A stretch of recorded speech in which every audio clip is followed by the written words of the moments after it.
pledge. Senator Prentice? Allegiance to the flag of the United States of America and to the republic for which it stands, one nation, under God, indivisible, with liberty and justice for all. Thank you. So this is the Senate Education Committee, and the first bill is 153, and the sponsor is Senator Waters. Good morning, Madam Chairman and Madam Chair and members of the committee. I'm Senator David Waters, District 4, to introduce Senate Bill 153, establishing a first responder career development, recruitment, and retention program and making an appropriation therefore. I bring this bill before you for really two basic reasons. One is the area of career development, and we know that our law enforcement officers, firefighters, emergency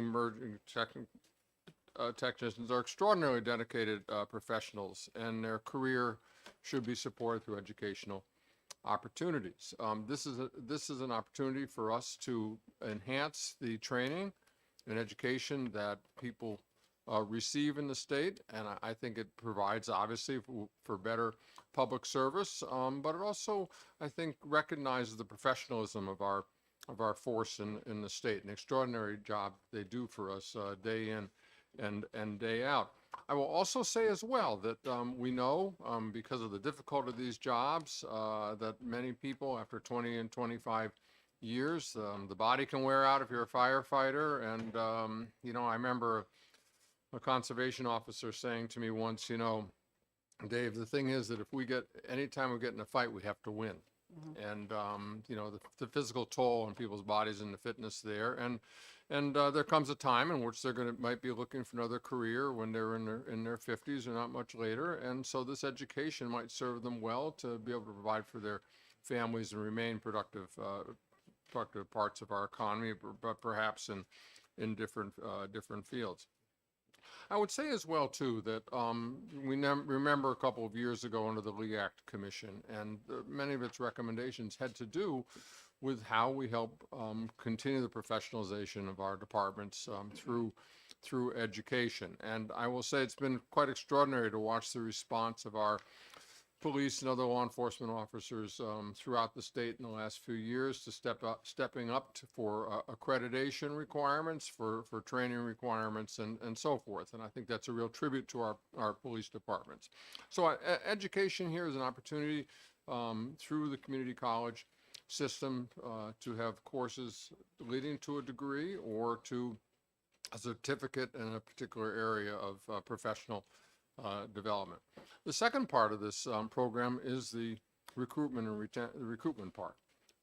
We have an extraordinary problem right now in workforce development around the state, but I think it is really exacerbated by the issue of maintaining public safety if we can't make sure we can hire enough folks into our first responder workforce. You're going to hear, I think, about 70 people, 20% of the force down in the state police. That just, when you think about the fact that the state police are those who provide coverage for some of our communities in the North Country that don't have full police forces that are 24 hours, what the implications of that can be. Or we think about the weather or the emergencies on our roads and other things that the state police do for us. But it's across the state too, in our fire departments and our police departments as well. Recruitment is very difficult. There may be higher salaries or better pension benefits elsewhere, or young people might see that there are opportunities. They want to stay in their towns. They can do some law enforcement education in their CTE and their high schools, and we have great criminal justice programs in our colleges and universities, and yet they might see that their career needs to be elsewhere. So I think that this program then is designed to help our departments with recruitment and retention, and say that we will help you. We will help you pay for your education. We will help you improve your education that can move you along your promotional path more quickly with increased education. And I think it indicates the commitment we are making to first responders individually, but also to the force itself to improve it in the state. So, the findings here, let me note, it does mention police here when it should be law enforcement officers in general, and that's important because then it includes, make sure we include the prison guards there as well. So on the first page then, starting in section 2, here's the program. So what we'll do is create in the community college system the First Responder Career Development Recruitment and Retention Program. To the extent of available funds, New Hampshire law enforcement officers, professional firefighters, emergency medical technicians, and you will see in the amendment, I'm adding the phrase, or the entity that paid for the cost may receive reimbursement upon successful completion for the cost of one course per semester, including required fees in a degree program. And then again in the amendment, here's an addition, or a certificate program, at an institution in the college system as approved for that individual upon recommendation of the person's supervisor and committee. And such courses may be in any field leading to a degree in an area of study approved by the commission. Now, I think there's something important there, that it recognizes how broadly this education might be. Firefighting, EMT, technicians, police have complex jobs. It's not just the basics of what we think. It could be accounting. It could be in IT. It could be in, other kinds of fields that if a supervisor says, yeah, that, to our department, having an individual with those kinds of skills really furthers our mission. So I wanted to leave that rather broadly there, that, if the supervisor can make the argument that yes, this really contributes to professional development in this area, in these changing fields, then we want to make sure that that education is available for them. I turn to the fire service on lines 25 to 27. So if you go through a fire academy and you join a New Hampshire fire service, a graduate of the fire academy or the entity that may have paid, again, that in the amendments that changed because sometimes there was somebody who paid for that course, with the recommendation of the employer's supervisor and approval of the committee. And then again in the amendment it says to the extent not paid for the cost of the recommendation of the employer's supervisor for the cost of the academy not covered by other funding sources, because there are some other funding courses for the fire academy, but in many cases they don't cover the full cost. So I just wanted to point out that's why that is in the amendment there. So the committee is established. You'll see on page 2, again, the amendment makes a couple of changes, and I discovered this morning that I had made a mistake on line G in the amendment. It's not the State Police Union, line G, it's the Troopers Association, so need to make that. So here are the entities that will be on that committee, and I think it's important on line 1415, the committee shall establish the criteria and procedures for approval of requests for course reimbursement, allocation of available funds, and student debt payment.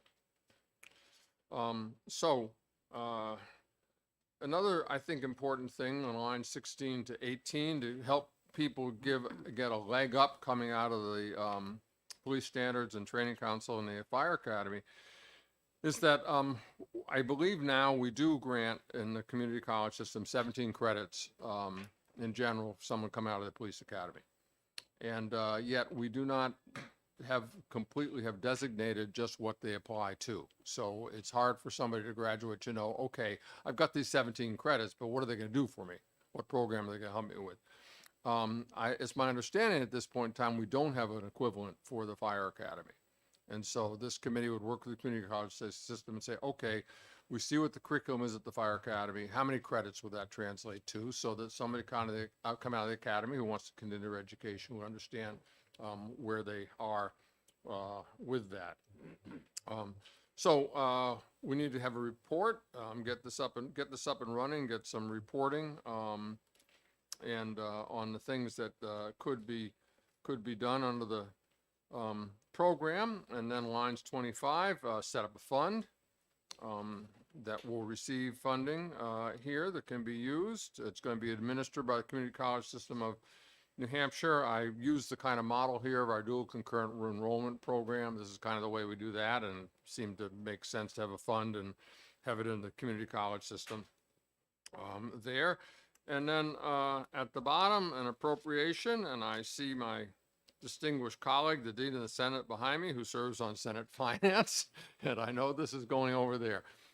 I looked at the cost of the police academy, the fire academy, and looked at the cost of courses and fees in various areas at the community college system and came up with this figure.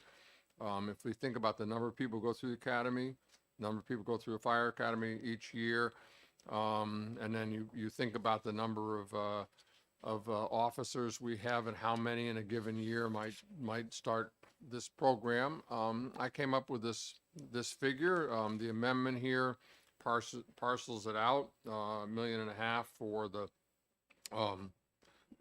police side and half a million for the fire side, and the EMTs included in that as well. And I think that will get us through a couple years, and maybe longer. But we'll be able to tell once this gets up and running what the need is. My hope is that this committee will determine this is a good policy in terms of education and in terms of public good relating to our first responders, and then the finance committee would make a determination. There's been some discussion that Senator Lang and I have had. He has his bill about gaming in the community college system, as you know, and you know, I think that it's pretty clear to me finance is going to be looking at both of these bills, and or maybe not finance on Senator Lang's bill. But anyways, I mean, the question of whether there'll be some funding for this is something the finance is going to have to take on. So I just wanted to mention that and hope that this committee will see this as a useful policy. So thank you, Madam Chair, and I'm happy to take any questions. Question? Senator Gendro. Thank you, Madam Chair, and thank you, Senator Waters, for your testimony. Question I have, just recently, Department of Public Works employees have also been considered first responders. Is there any way that we could incorporate their training into that? It's been within like the last year that they are considered first responders. Well, thanks for the question. You know, there's a couple complicating factors. I was looking at retention and recruitment in the areas in this bill, particularly critical in certain ways in terms of the employment issues and the recruitment and retention, because I think there are particular problems in these areas there. Secondly, you know, we're just thinking what is the scale and scope that we can afford and can actually get our hands around. And I thought that these entities were ones that was a little more easily done. And the question of the financing too. You know, some states we're under a lot of pressure in our community college system because, you know, Maine and Massachusetts and other states are moving towards, you know, some form of free community college tuition for everybody who's Pell eligible, right? And, you know, I don't think we have the juice in our budget to go all the way in some of these things. So, you know, it may be that that's a conversation that we could have a little bit down the road, but I think right now this kind of makes sense the way I put it together. Can I do a follow-up? Follow-up? Yeah, more just a statement. You know, of course, in my district, there's a lot of smaller towns, and a lot of them are doing the cross-training. So we've got somebody that maybe in Department of Public Works that could also assist with a firefighter with a police officer. So I guess I'm thinking in that realm, smaller towns being able to share those responsibilities. Yeah. And if we have those, specifically in the Department of Public Works, that are willing to further their education, that we should reward them for that. And I get the part about the monies. We certainly have to be very cautious of that, but we should probably celebrate if they're willing to. Thank you, Senator, and thanks for your questions and your thoughts on it. You know, it occurs to me that maybe what could be done is in this this committee that's established, that maybe one of their duties could be to look into that issue. Okay, So, all right. Thank you. Thank you. Any other questions? Senator Lang? Thank you. Thank you, Senator Waters, for taking my question. So I'm looking at the second page of this where we talk about the $250,000 shall be used for the fire academy cost reimbursement. And I guess my question is, I'm trying to align this with, in law enforcement, the police academy is paid for through the penalty assessment, right? That's charged in every speeding ticket and every offense. That money is used to pay for law enforcement officers to attend the police academy, and it's a self-funding agency, basically. We don't have a similar model with the fire department, is my understanding, and our local agencies paying the cost to the fire academy now to attend, and is this 250,000 meant to go back to the local agency that's paying for that firefighter to attend the fire academy? yes, thanks for your question. And do note the amendment raised that to 500,000. What I heard from Senator Prentice and from their fire academy is that they do have some funding for the fire academy. But it does not completely cover the costs. And what I did add into the amendment is that phrase about "or the entity that paid for it," because that recognized what you're saying, that sometimes somebody sends them there or pays for it otherwise, part of it otherwise. And so that's why in the amendment I add that phrase, "or the entity." So that's in the amendment on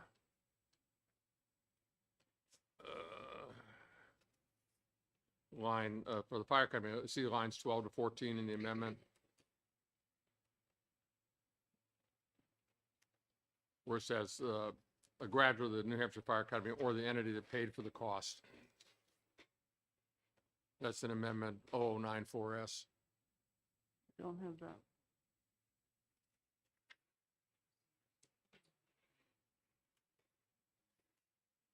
Okay. Here it is, 194, that's.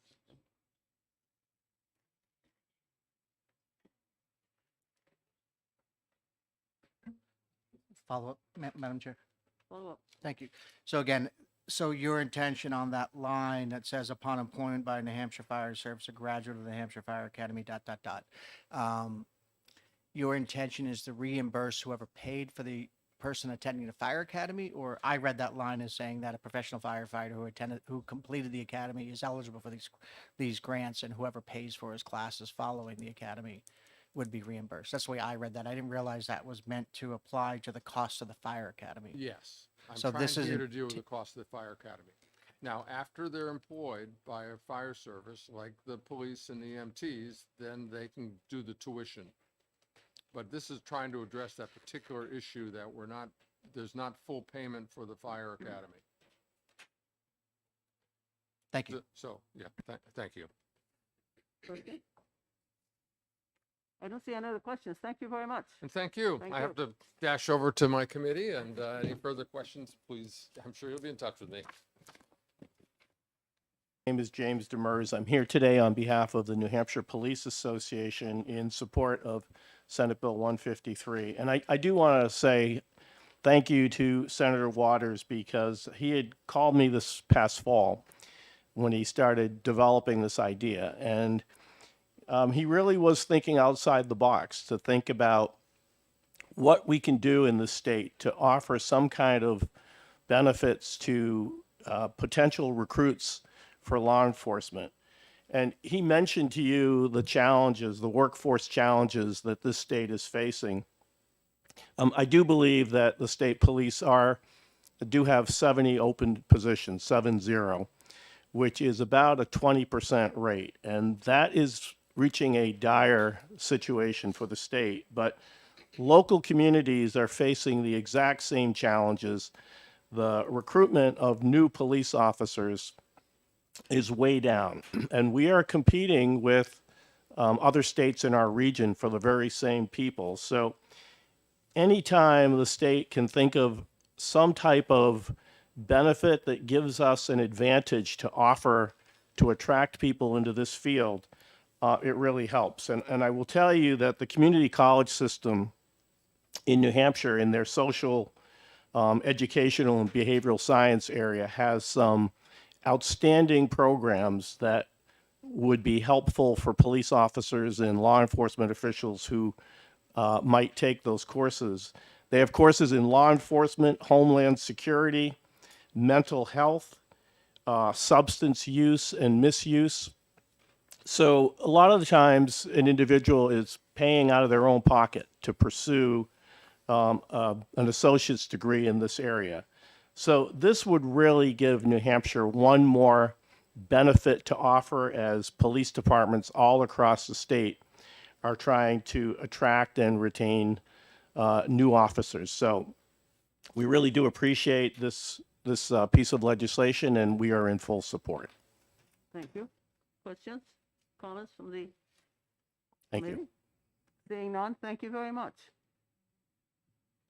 Anybody else in the audience who'd like to speak on SB 153? Sir?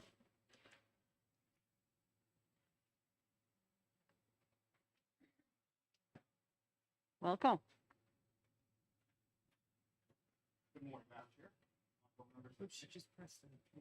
My apologies.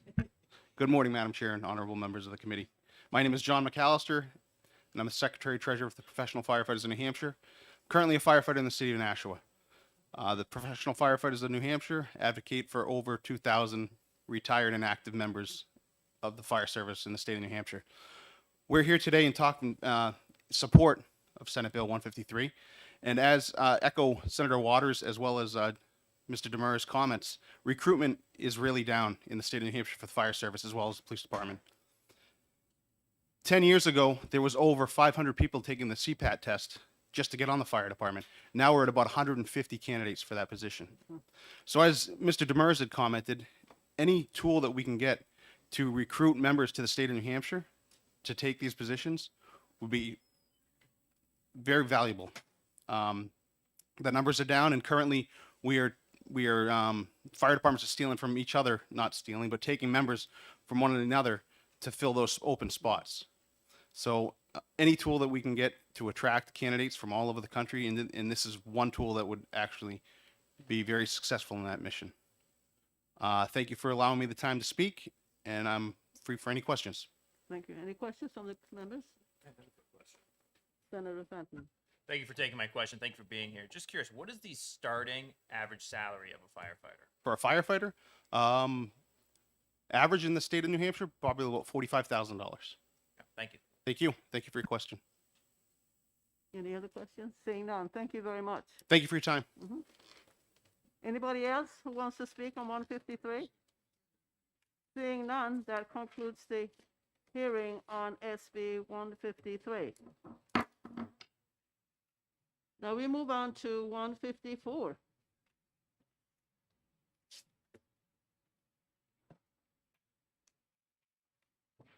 And the prime sponsor is Senator Carson. Senator Carson.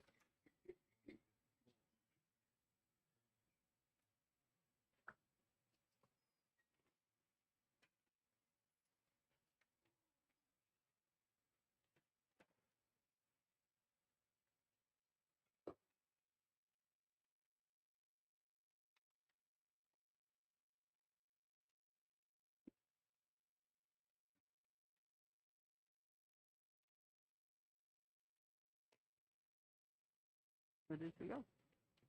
Disappeared.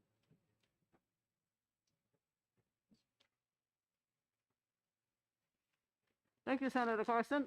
Sorry, Madam Chair, I had an opportunity to meet a fantastic group of young ladies that are here to testify on behalf of my bill. Good. So, good morning, Madam Chair, and good morning to the Senate Education Committee. For the record, my name is Sharon Carson, and I have the pleasure of representing Senate District 14, comprising the towns of Londonderry, Hudson, and Auburn.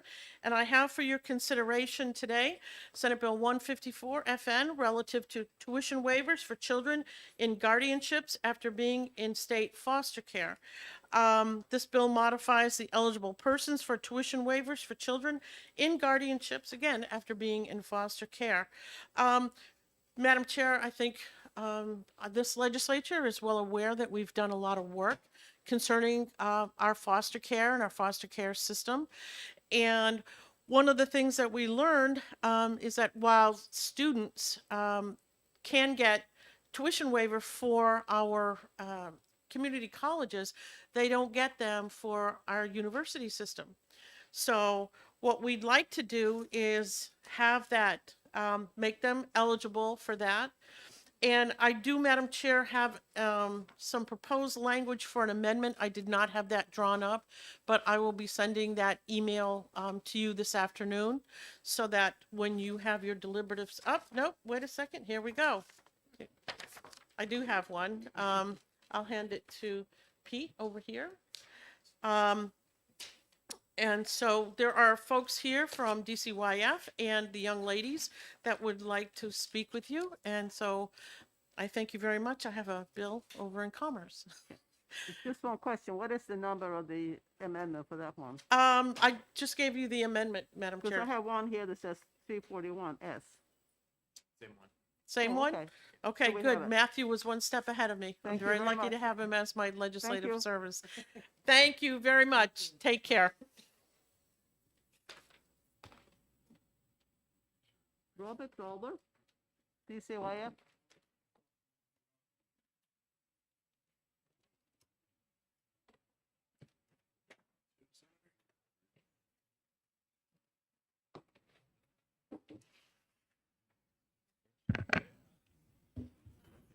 Welcome. Hi, good morning. I'm Joe Ripsum, Director of DCYF, and I'm joined by Rob Rodler, who's our Administrator of our Adolescent Program. You can cross me off the list. I figured we'd both go at once to save the committee some time. So very, very grateful to Senator Carson for bringing this bill forward and to the various co-sponsors. A few years ago, the legislature was gracious enough and Governor gracious enough to approve what we at the time were calling an expansion of voluntary foster care to age 21. That was to allow young people when they turned 18 to stay in foster care longer, because at 18, if you don't have a family to go back to, it's pretty tough to make it on your own.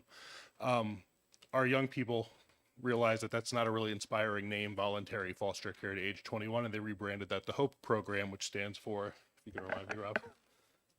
Stands for Housing and Opportunities for Personal Excellence. And since that time, we've had quite a few young people go through that program, and one of the great side effects of that is that we've seen our tuition waiver program, which has been around for a little while but has been capped at 30, reach its limits, reach its caps, because now we have more young people who are stable and able to take advantage of the tuition waiver program. And last year we actually had to turn some people away from receiving the program. And when that happened, Rob and his team were able to go to the university system and the community college system and say, hey, we've had to turn some young people away for the first time. And they didn't want to hear that. They felt that they had the capacity to serve more people, and offered to us to expand the number of tuition waiver slots up to what we have here. So in fact, what they've offered here is actually pretty generous. And they wanted to make sure it was a big enough number that we wouldn't find ourselves in this position again next year or the year after that, having to come back to the legislature to increase the number over and over again. So we're really, really excited that both, we're finding young people doing a lot better and having the ability to take advantage of these programs, and that our university partners and community college partners are so willing and able to step in and try to help us out and help our young people out with this program. Obviously, this is a great opportunity for the youth. You have before you an amendment. There's two pieces to that amendment. The first part is just a technical fix of something that I forgot when I sent the language over to Senator Carson's aide the first time. The second part is changing the age limit from 23 to 26. And that was actually an idea that one of the young people here today came up with. Because what we often see, unfortunately, sometimes young people at 18, they're frustrated, they're angry, they're, not happy with their lives and with us to that point, and they decide they're going to walk away from the system, right? A year later, they might change their mind and they come back and they say, you know what, this is hard, I need some help. And at that point, we'll take them back into the Hope program. We're working with them, and they'll maybe be working full-time but going to college part-time. And if they're going to college part-time, right, that's going to be a 5-6 year course of study for them, not just a 3 or 4 year course of study for them, which would be done by age 23. So that's really to accommodate young people who might not be taking a full-time course load and give them the opportunity to benefit from the program as well. So with all that said, DCYF and, you know, me personally are very supportive of this, are very happy to see this go forward. And with that, I'm going to pass it over to my colleague Rob to see if he has anything else to add. And we'll then take any questions from the committee. Thank you. Good morning, Madam Chair, members of the committee. My name is Robert Rodler. I'm the administrator of the adolescent program. Very pleased to be kind of piggybacking off what Director Ribson said. Just want to point out 2 additional changes. One is traditionally this program has been eligible for youth who aged out of care at 18 or older or who left for adoption. And we've heard from a number of grandparents over the years that they're taking guardianship of their grandchildren. They really want them to go to college, but it's a choice between their retirement savings or putting them through college. And they're pointing out that by taking guardianship, they're saving the state a lot of money. They're saving foster care placements, not to mention the youth are able to be with family, which is the most important element of all. So one of the changes we put in the bill is to have youth that leave for guardianship to be eligible as well. And the other change is we also have some youth that end up going again with family, but they live out of state. So, for example, if they were going to live with an aunt who lives in Massachusetts, technically they would not be eligible for the waiver as it stands now because they're out of state and you need to be in state in order to qualify. So these young people would have to choose again from moving into a foster home or group home in state to be eligible or stay with that relative and have permanency that way. So we think these changes make an already successful program that much better. And I just want to recognize Senator D'Alessandro. I remember in 2008, he was actually the sponsor of the original bill. And because of that, Senator, hundreds of youth have been able to experience this benefit, and we're going to hear from 3 of them a little later. Thank you. Questions from the committee members? Seeing none, thank you very much. Amber Goodrich?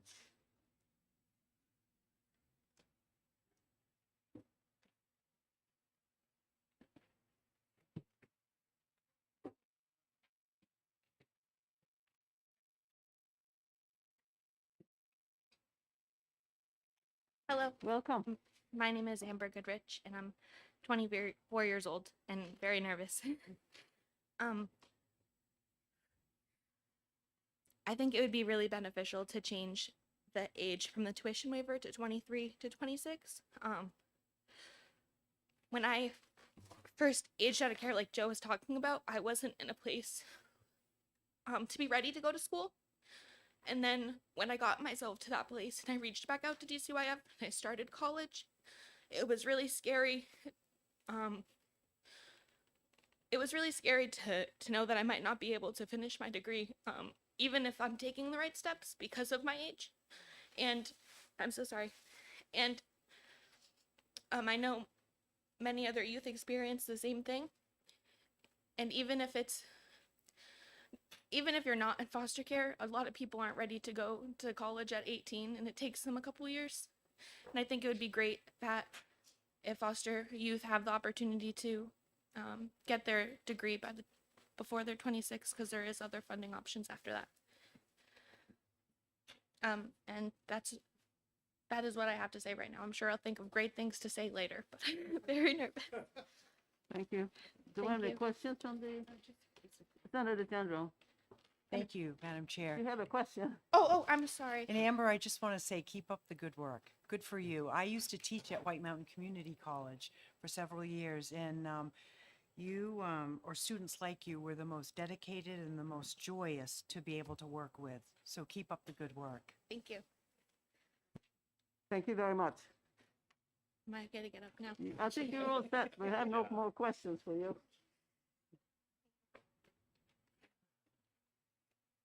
Okay, we have Makalea Willie.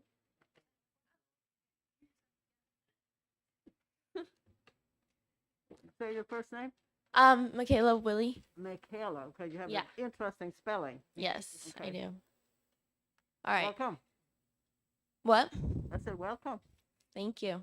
So, my name is Michaela Willie, and I am here to support the expansion of the bill. So, I know from my experience that it has really helped me. One of the reasons why I chose to go to NHTI was for the money because it's a lot cheaper. And when I received the tuition waiver, I was beyond happy. It didn't only help me, but my mom. So, my mom, she adopted me when I was 8, and she's a single mom, teacher salary, and I didn't want to put the burden on her of all that money for college, and I also didn't want to pay years after student loans.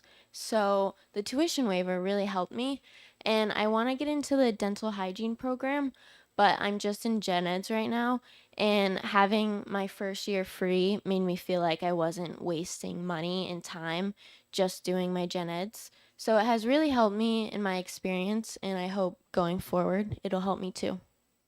Thank you. Any Thank you. questions from the committee members? Seeing none, thank you very Thank you. much. Now we have, last name Hayes.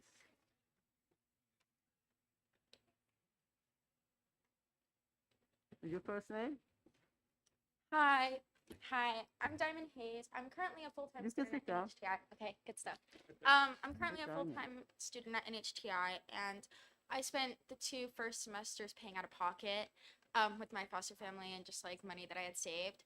And I wasn't aware of the tuition waiver, but beginning of my second semester, I switched my major to general studies to nursing. So obviously I have a lot more classes to take and everything. And Beth, lovely person, love her, told me about tuition waiver. And so I got that for my second year, which is, I mean, I'm full-time now, so I'm taking like 6 courses right now. But it definitely did help me. And I feel as though not only is it like encouraging, but also like just more youth are successful when they have the opportunity to go maybe later, whether or not it's like transportation or availability to like go to college, or whether or not they have children or are just not in a good home or having mental health problems. I feel as though expanding the age would definitely improve the success of our youth. So very excited. Thank you. Thank you. Any questions from questions? the committee members? Thanks. I have a question for you. What are you studying? Oh, I'm currently in the nursing program at NHTI. The nursing program? Yes, I'm transferring in the fall to UNH for their nursing program, so Okay. I'm very excited. Good for you. Thank you. Tom Cronin.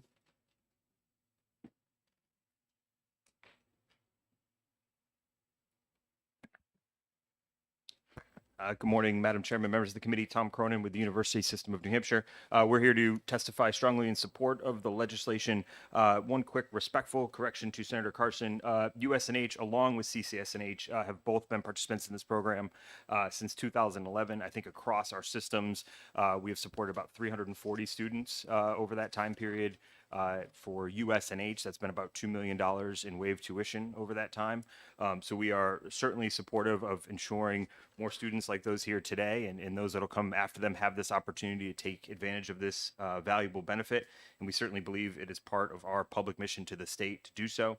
So strongly in support of both the underlying legislation, and then we'll second everything Amber said on the importance of the amendment and extending the opportunity and the amount of time that students have to take advantage. So I have some quick written testimony I'll pass in, but happy to take any questions. Great, thank you very much. Questions for Mr. Cronin?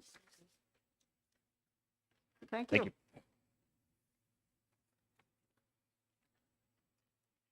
Okay, anybody else in the audience who would like to speak to this bill, who hasn't spoken, but would like to? Seeing none, thank you very much. That concludes the hearing on SB 154.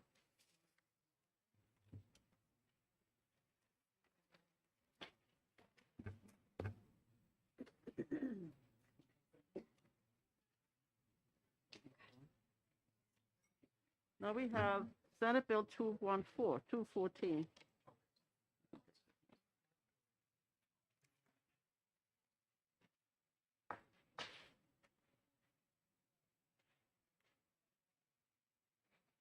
Senator Whitley.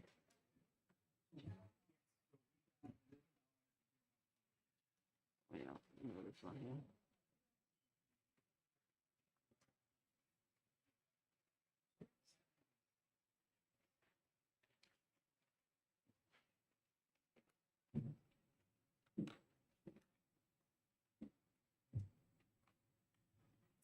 Welcome. Go ahead. You ready for me? Absolutely. Great, thank you so much. Good morning, Madam Chair and members of the committee. It is wonderful to be in front of your committee this morning. It's actually my first time in front of Senate Education, so I appreciate the opportunity to speak with you today. For the record, my name is Becky Whitley. I'm honored to serve Senate District 15, which includes the wonderful communities of Bow, Concord, Pennacook, and Hopkinton.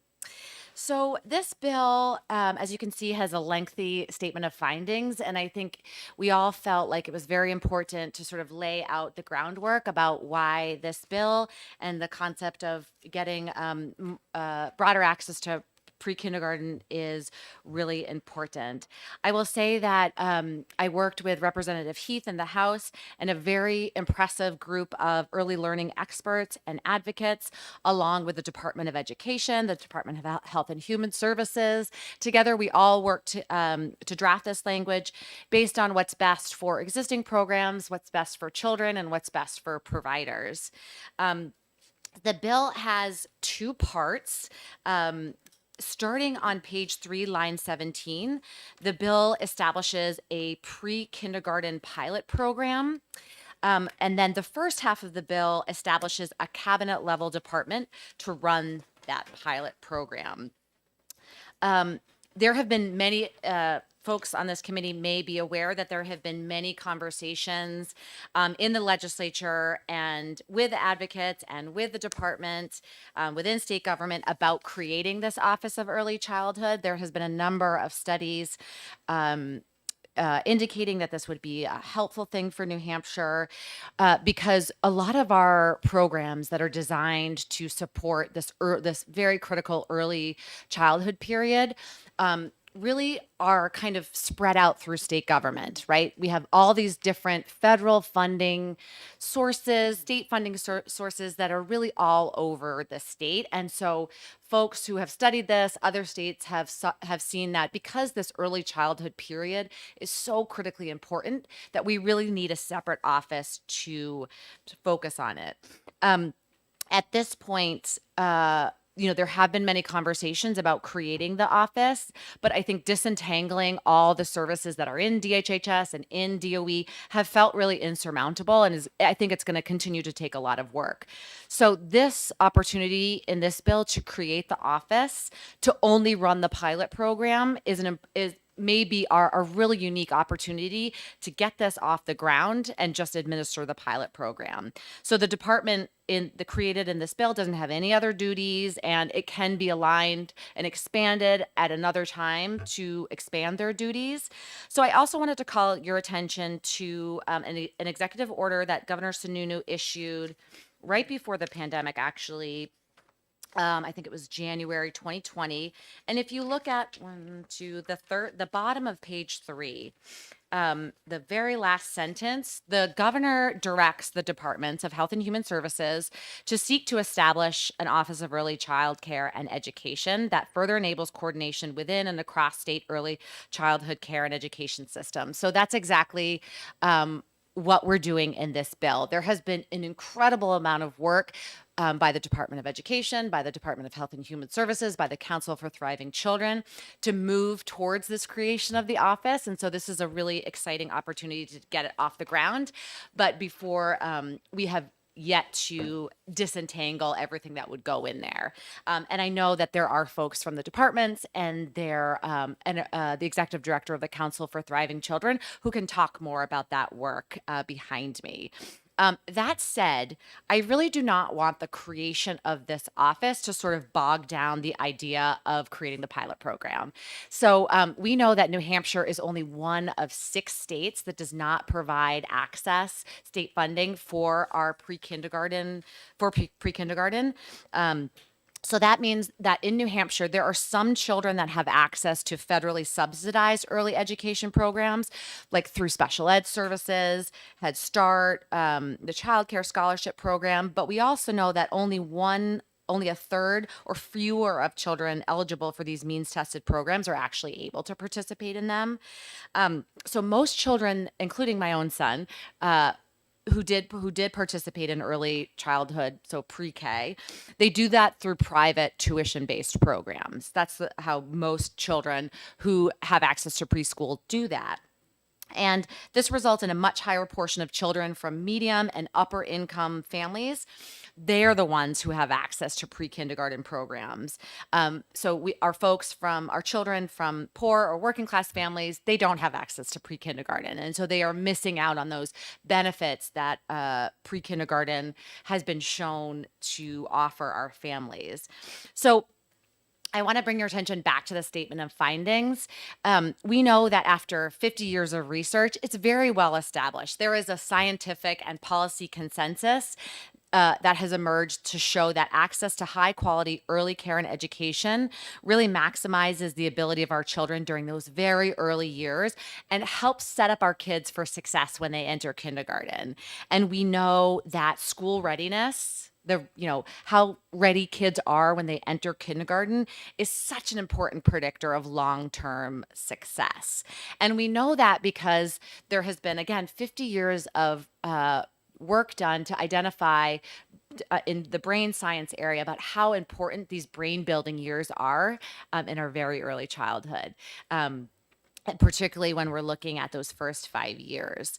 And so the studies, in addition to the brain science studies, there have been significant studies on access to high quality pre-kindergarten that show an incredibly large net benefit to states by reducing costs on social services and criminal justice, reducing grade retention, reducing need for special education, increasing high school graduation, and boosting future earnings and contribution to the economy. That's why pre-kindergarten is really a bipartisan issue across the country. States like North Carolina, Alabama, they all have really rigorous and robust kindergarten programs because they know that it's a net benefit to our economy, right? If we're going to get those kids early, get them the supports that they need, we're not going to see those families with deep end interventions down the road. I mean, it is a true cost benefit analysis combined with, this sort of equalization. If every kiddo has access to this, we're going to get start kids off at the same footing. So the other thing that's really important about the bill is this emphasis on quality.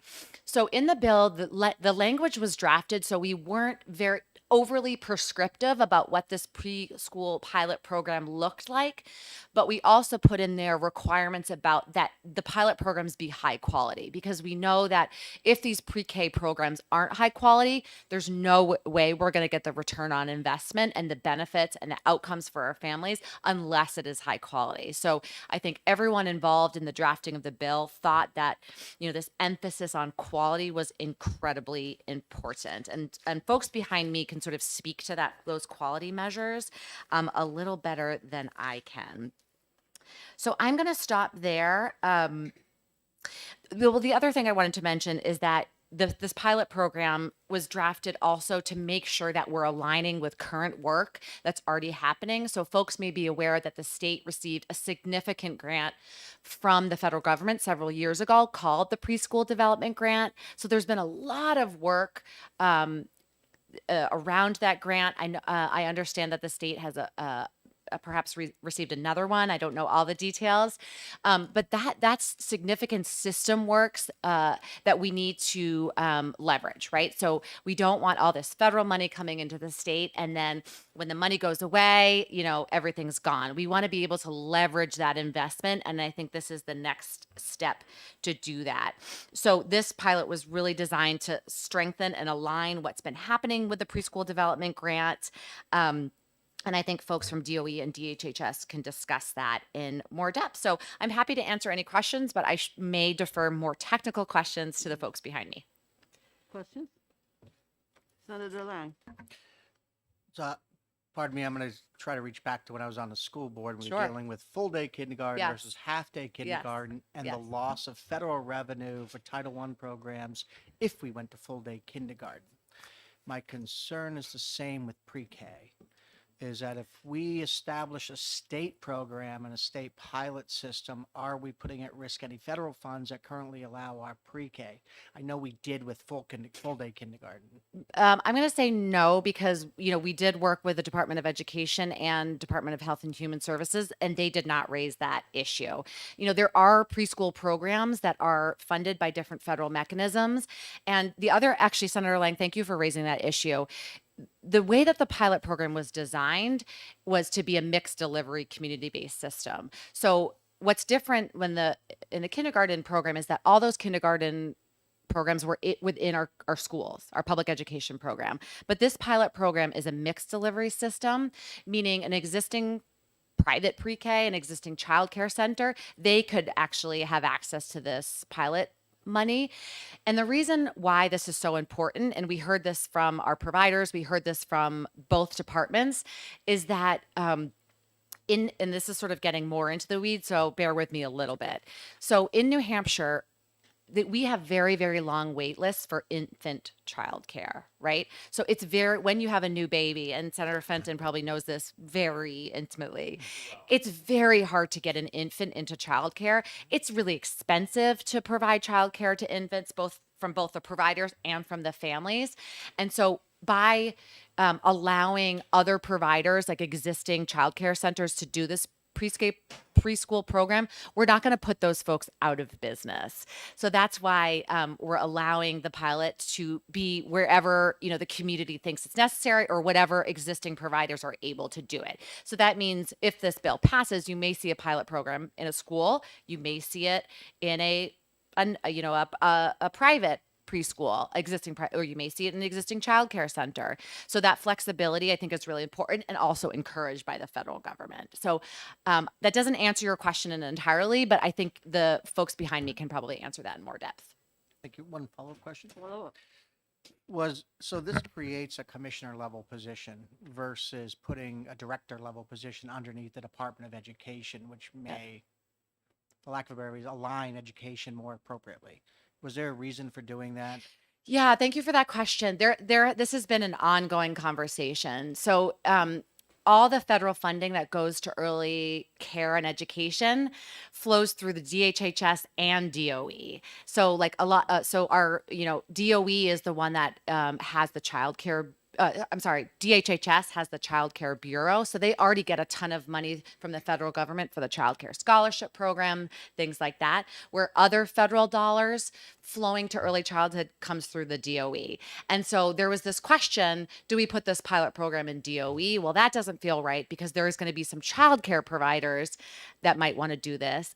And do we put it in the DHHS? Well, maybe that doesn't feel right because, there's certainly an education component. And so that's why folks, as we have been working on the system reform, that's why the recommendation has been to create this separate office, because it really doesn't fit under one department or the other. That said, if this committee and the legislature feels like we are not ready for that, like I said, I don't want that to bog down the rest of the bill. I think what folks have reached consensus on is the necessity of this pilot program, because we are really only one of 6 states that doesn't have any pre-K. And so we need to start serving, having increased access to pre-K for our families, or we're never going to get that cost savings down the road. So we have to start somewhere, which why this pilot was really appealing to folks. So I think if I was to prioritize the different portions of the bill, it would certainly be with the pilot program. Thank you. I have a question. So the pilot program that was started in 2019, has it been finished, and do we have the report from that? So there's not a pilot program for pre-K, but certainly there has been a lot of reports coming out of the preschool development grant that we can get the committee and then folks behind me can speak to. Thank you for that question. Seeing no other questions, thank you very much. Thank you very much. Christine, on a chance?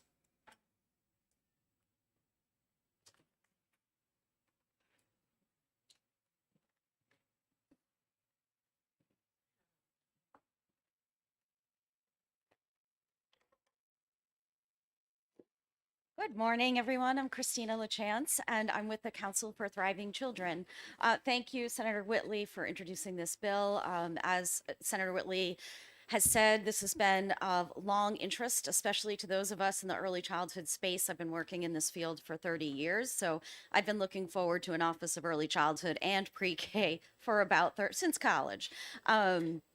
So today, what I would like to do is certainly answer any questions you might have, but I want to share with you the council's strategic plan for early childhood. I have a one-pager here that I'll share with you, and it's really easy to read.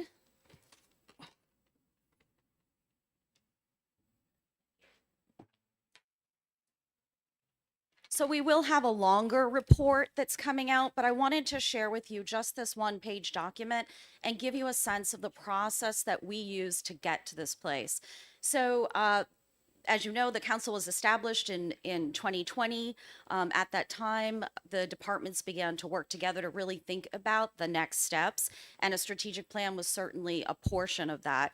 So we had a year-long strategic planning process. We brought in a consultancy group to help us with that work. And through that work, we met with a myriad of early childhood stakeholders, the BIA, a lot of folks in the philanthropy sector, as well as commissioners of multiple departments and other key leaders in the space. And ultimately, I'll spare you the details of the tedious strategic planning process, but I will say lots of people worked all through the summer, meeting weekly, to go through this and really better understand what not only Department of Education and Health and Human Services and families wanted, but to better understand the input of the Business and Industry Association and philanthropy and others who are kind of co-investing in these spaces. Ultimately, where folks landed through this process was on the 5 themes that you see on the left-hand side, these strategic themes, and 26, which is a lot, 26 initiatives to get there over the course of the next 3 years. So I want to call your attention to the bottom, which is strategic theme 5 and Office of Early Childhood. And there you will see the objectives to doing that work, as well as key initiatives that folks would like to see moved. I will say when we polled the subcommittee as well as the council, and I'm happy to share the council's website with folks if you'd like to know who's on that council, a lot of high-level leaders, commissioners, and other folks. When we polled our council to ask them, of these 26 things, because of course they can't all be done in 2023, what are the most important? 2 of the initiatives under the Office of Early Childhood rose up to the very top of the 26. So it is something that I think that there's generally a ton of support for. There is a need for coordination across this space. As Senator Whitley rightfully mentions, the early childhood work right now is split between Department of Ed and Department of Health and Human Services. But as you dive even into those departments, especially on the HHS side, because they're bigger, part of it is in public health, part of it is in the Child Development Head Start Bureau, right? So it's portioned out throughout our system. So ideally, a coordinated approach is really, I think, what folks are thinking a lot about and wanting to see move. So I'm happy to answer questions or provide you with links to the council's website if you'd like to do a really deep dive of all of the discussions since the executive order was issued at the same time as the pandemic started. So. Thank you. Any questions from the committee members? Seeing none, thank you. Mike Appleby?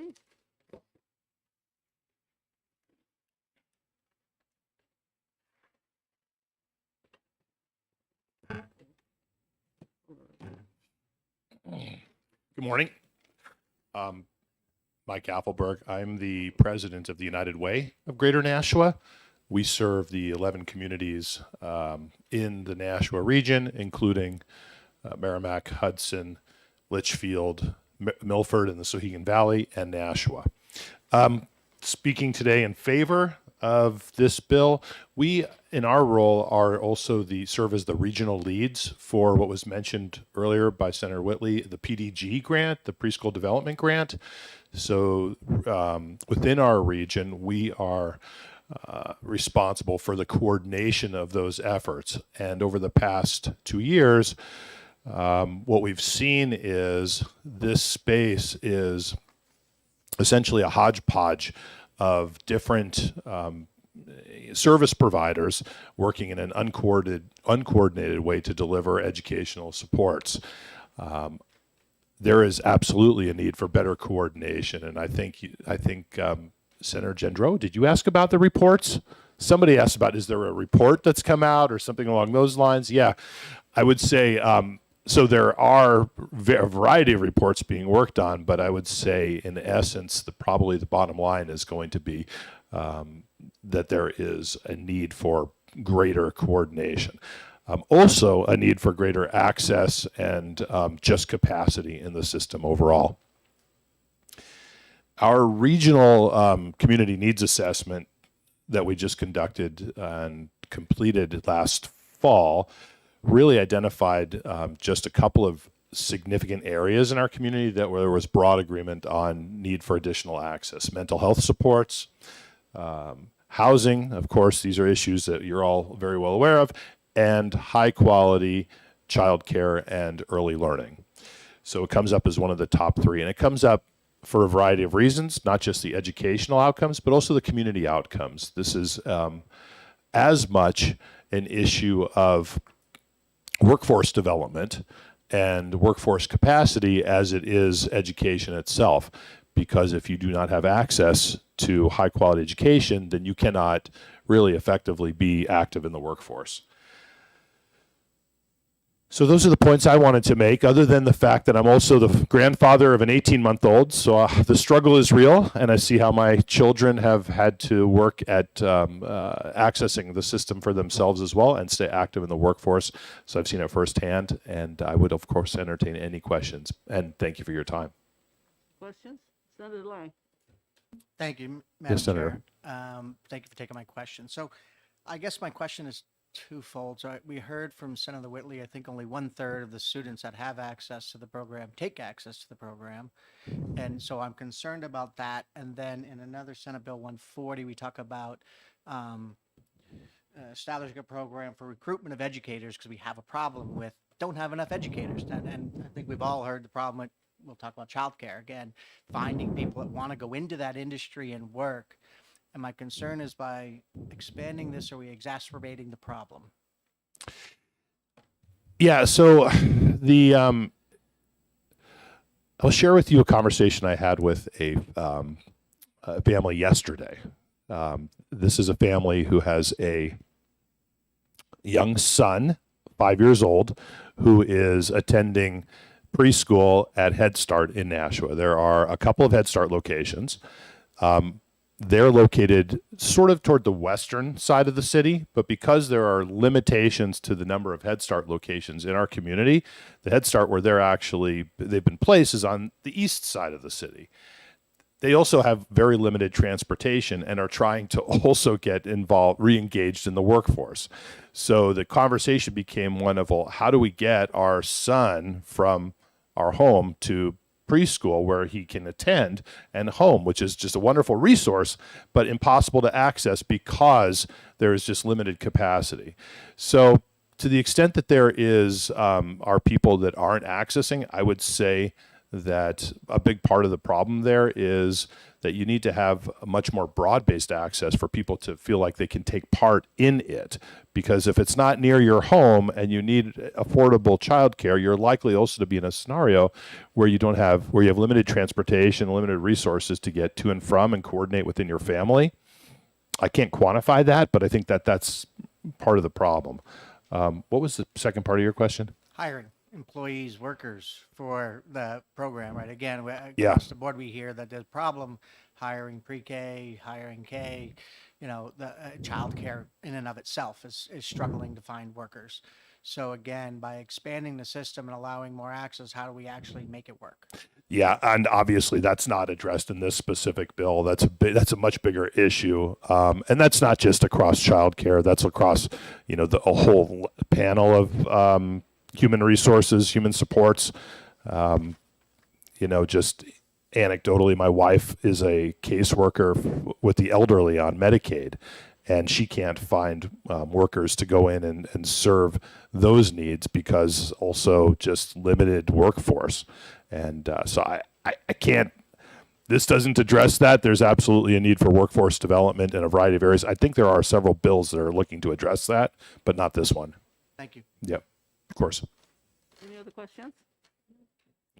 Thank you. Thank you very much. Next, we have Rebecca from New Futures.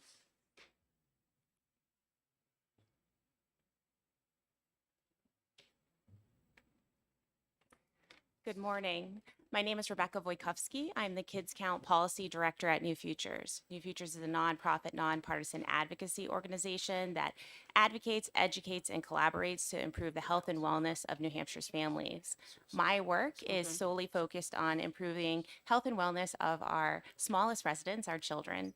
I'm here today to offer support of SB 214. I'm not going to rehash everything that advocates have said behind me, but just to emphasize that New Futures supports this, both aspects. The creation of the Office of Early Care and Education is a conservative approach to governance and helps to ensure a robust, coordinated state system now into the future. I also want to emphasize I've linked in here the Kids Count data book. New Futures is the Kids Count grantee for the state of New Hampshire. Recently, we did some research that shows that post-pandemic, our families have not rebounded. We have less kids enrolled in preschool programs and kindergarten programs throughout the state. Where they're receiving care, we're not sure. We know this bill is a great way to start looking at implementing and offering pre-K within our state. And if you would be willing, Senator Lang, I can try and answer the question that you posed to the speaker beforehand. So we look at this bill as part of a coordinated effort. As Christina LaChance provided to you, there have been many individuals and stakeholders working on a strategic plan for early childhood. Since the first day the pandemic hit and our early care and education providers came together with philanthropy and state leaders to say, how do we sustain the workforce? How do we ensure we have childcare when we get through the pandemic? Folks have been thinking about how do we shore up the system in New Hampshire. So this bill is part of a package of bills that look at all aspects of our caregiving system, I'll call it, in New Hampshire, that's framed around early care and education. So I do not believe that by passing this bill, we will hurt the child care system in New Hampshire, because how this bill has been designed is to work with those stakeholders who have been looking at all parts of the system. Children live in families where there's lots of different ages. Parents have different needs. They may have an infant that needs infant care and a preschooler that needs preschool care. Those types of care can't be served in one building, obviously. And we also have to think about the socioeconomic difference and gap in access to care. Right now, depending on where you go for pre-K for your child, it can range anywhere from $2,000 to $9,000 a year. When we think about creating a mixed delivery, community-based pre-K program, we are really thinking about leveraging those existing child care centers that provide care for kids that maybe an individual can't afford to attend, as well as school districts that can offer care. Mixed delivery pre-K has been shown to be very important for sustaining the child care system as a whole. As Senator Whitley explained, just looking at preschool alone, sometimes you can have a unintentional detrimental effect to infant and toddler care. It's more expensive to take care of babies. Child care centers, it's less expensive to take care of older kids for a lot of different reasons. So I would encourage you to look at the information on the the Council for Thriving Children's website that details the stakeholder group that came together. Also, the recommendations of the use of ARPA dollars that was issued by the Department of Health and Human Services in April of 2022 that looks at a pilot program. I'm happy to answer any other questions. Beyond my role as the director of Kids Count at New Futures, I also sat on a steering committee on the Council for Thriving Children and have done a lot of work around why access to early care and education is important when we think about ACEs and the mitigation of trauma for kids as well. But with that, I'm happy to answer any other questions and provide any resources you may need. Questions? I guess you did very well. Excellent. Thank you very much. Thank you.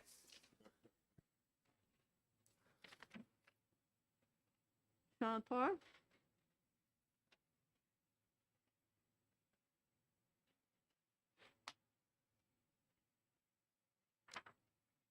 Welcome.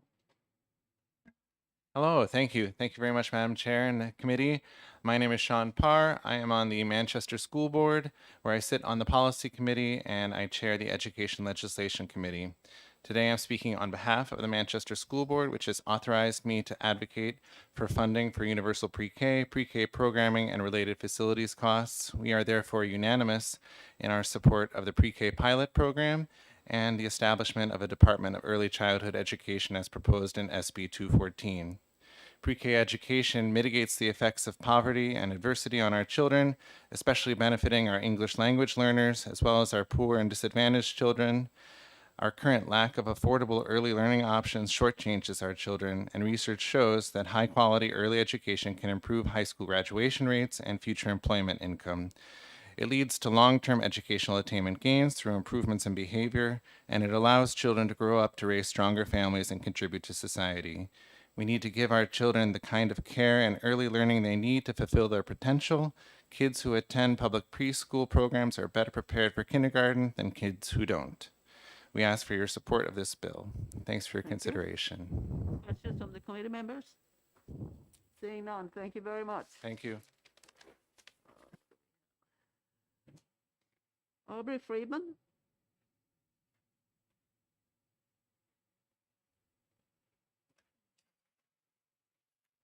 Welcome. Push the button. Madam Chair, committee members, my name is Aubrey Friedman. I'm from Bridgewater. I'm speaking as a private citizen, and I will take the contrary point of view on this one. I definitely oppose this bill, and I'll pass out a little sheet after I'm done speaking. I have about 6 points here. First of all, the bill is saying that there's a scientific and a consensus about that these types of programs are great for young kids and families, and as they grow up, they're beneficial. Well, actually not. You look at the two older studies that most people are citing in favor of these, like the Apicedarian and the Perry Project. They're from like 1962, 1972. They spoke very highly of these. The studies came out very positive. However, they had very small samples. They were like over 50 years ago, and they were very targeted for basically poor families. You look at bigger studies and more recent, like they did the Vanderbilt, Tennessee voluntary pre-K. The province of Quebec passed a law making like a pre-universal for the province. And of course, there's the Head Start that's been there for decades. So there are studies from those three much bigger samples. They tell a different story, actually. It's not quite so rosy. And actually, even before I looked at this bill, I had done some reading on, pre-K. It's a hot issue, kind of. It's been brewing. And I had read before, but these at least two of these three studies came up with the same thing, is that, yes, there are benefits early in the program. By the end of grade 3, there's no benefit. The kids who were on the program versus the kids who weren't in these programs, it's the same results. So why would you have all this money, programs, bureaucracy, and the results are no better? Furthermore, the Quebec study actually found that kids were more likely to engage in criminal activity when they got older. And this is kids in the program versus kids who weren't. So there's a range of results out there, and it is not all so rosy. Everything that you hear, you get the kids in earlier, get them, it sounds logical, but it's mixed. So at the very best, you could say as the results are iffy. They're not clearly demonstrated, definitely not a consensus. Now, another point I want to make about this is that if you have a state, kind of like a universal pre-K program available to everybody, you will drive out the private business child care centers that are currently in business. Now, the good thing about having various businesses, competition, it's good for every business. Why would it not be good for children and education and child care? If you think about it, it's just like regular government schools. We have mostly a monopoly now, and the results are not that great. We do have about 10% that use homeschooling and,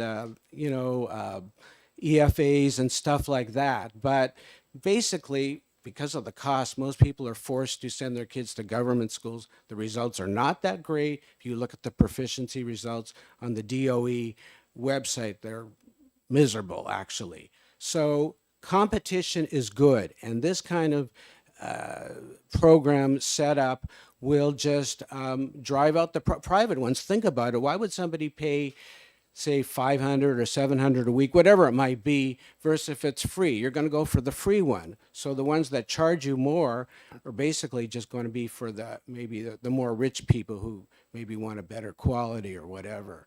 So this is going to drive out the competition, and that's bad. What else did I want to say here? Okay. Another thing, it says it's voluntary. Well, that's good. Voluntary is good. However, think about it. Government education was voluntary in the beginning, and then starting the first law was passed in 1852 in Massachusetts, making it compulsory. And like 50 years later, I think it was by 1918, every state had its compulsory. Well, how can we say this won't happen to this program too?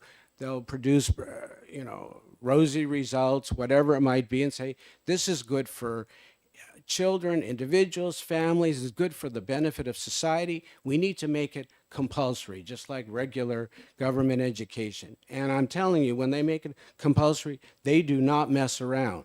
When they started that, they threatened people with fines, even to the point of jail or taking their kids away from them. So again, it's voluntary, but it can go the other way. So let's think about that too.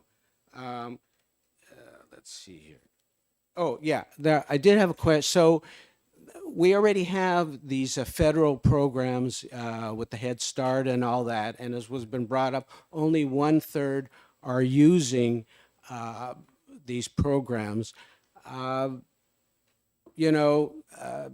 That's makes me question the quality of them. I mean, there are reasons, as the one gentleman said, if you can't get across town and so forth.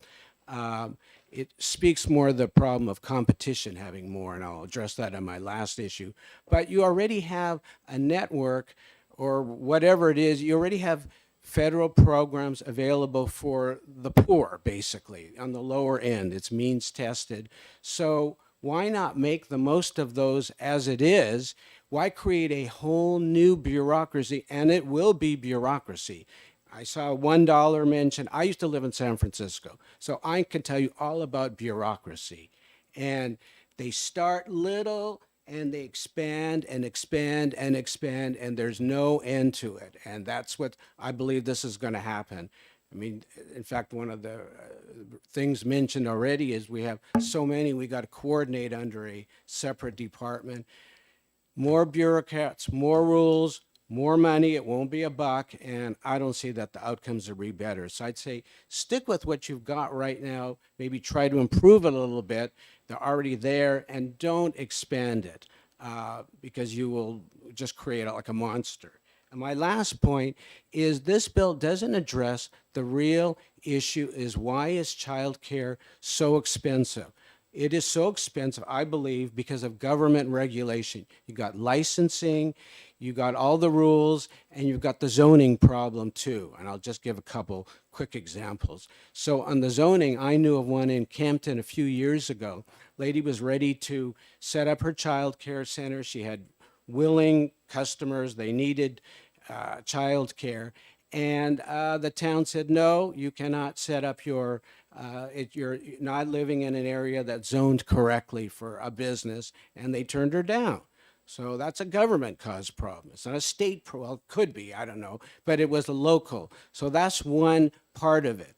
The other part of it is the regulations and the rules for setting up childcare. And just a quick example. So my son I live back in California, and he had childcare before and after at school that I paid for myself. It was not subsidized. But occasionally you'd have to find other childcare for if it was holidays or something weird that just didn't have anything. So I used this lady. She did private childcare in her home. She was great. She was wonderful. Then the next time I used, it was a little bit older. She was in a different spot. And I brought her that day, my son that day, and I said, well, gee, there are no other kids today. What's the problem? She said, well, I'm not doing childcare anymore. I said, oh, really? How come? She said, well, I'm now in a different, she was in now a high rise. She said, you got to get certified all over again, your place or your house or apartment, what it is. And she said, it's too expensive. It's too much of a hassle. I'm out of childcare now. So she just did like one-offs, like under the table. She was great. There was nothing wrong with her apartment. I looked, it was a nice airy place. My son never had any problems there. And so it's the regulation. That's the problem why there are so few childcare places. And of course, if you don't have that many, the price goes up and everybody's desperate. So that's the real problem. I say regulation, licensing, and zoning. And I just urge you not to tackle the problem from that angle rather than creating more bureaucracy. It'll just be a big blob. And that's it. Thank you. Thank you very much. Do you have any questions? Senator Lang. So I actually, something you said sparked again, I'm going to go back to my school board days. The conversation you made about the waning effect of full day versus half day type of these early intervention programs. I'm assuming you're referring to the Anchorage School District and the Philadelphia School District did two longitudinal studies about full day versus half day kindergarten, saying that by third grade, those children who were in half day kindergarten basically caught up to the kids that were in full day kindergarten. Are those the studies you're referring to? Well, that not particular, but on that particular issue, that is something else that about these programs. They say clearly if it's under 10 hours a week or something is not that bad. But if the kids are in there longer, which is like most more working people, if you think about it, you kind of need them from before you go to work or, they're in there a long day. Those are actually very negative. So that's, just any child care. So that would be whether it's private child care, smaller places or, the bigger ones, that is a problem. So I didn't know about that Pennsylvania one, but. Thank you very much. Okay, thank you. I see a gentleman from the Board of Education. Do you want to say anything? No? Okay. Becky Wilson, no, Christine Brennan.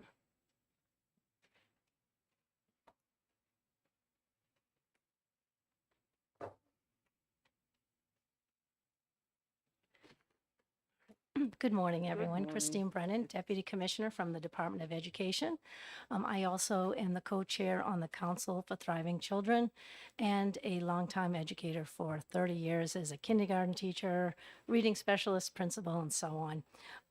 I just wanted to talk about this bill and a little bit. I'm here more for questions if you have any, but wanted to tell you that we did receive the preschool development grant, which was about $24 million to really figure out what this system looks like.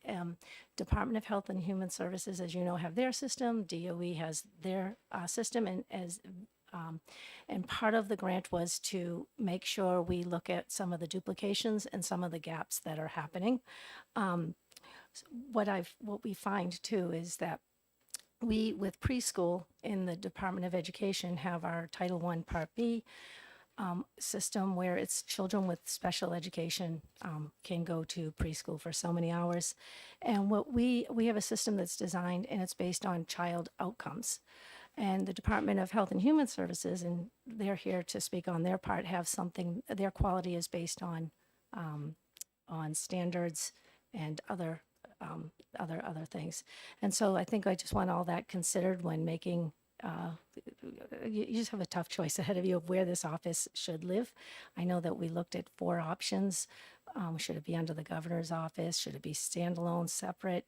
Department of Education or DOE. And in this study here, we found that 25 of the states have it sitting at the Department of Education. Other places have it at DHHS. So I just wanted you to have that information.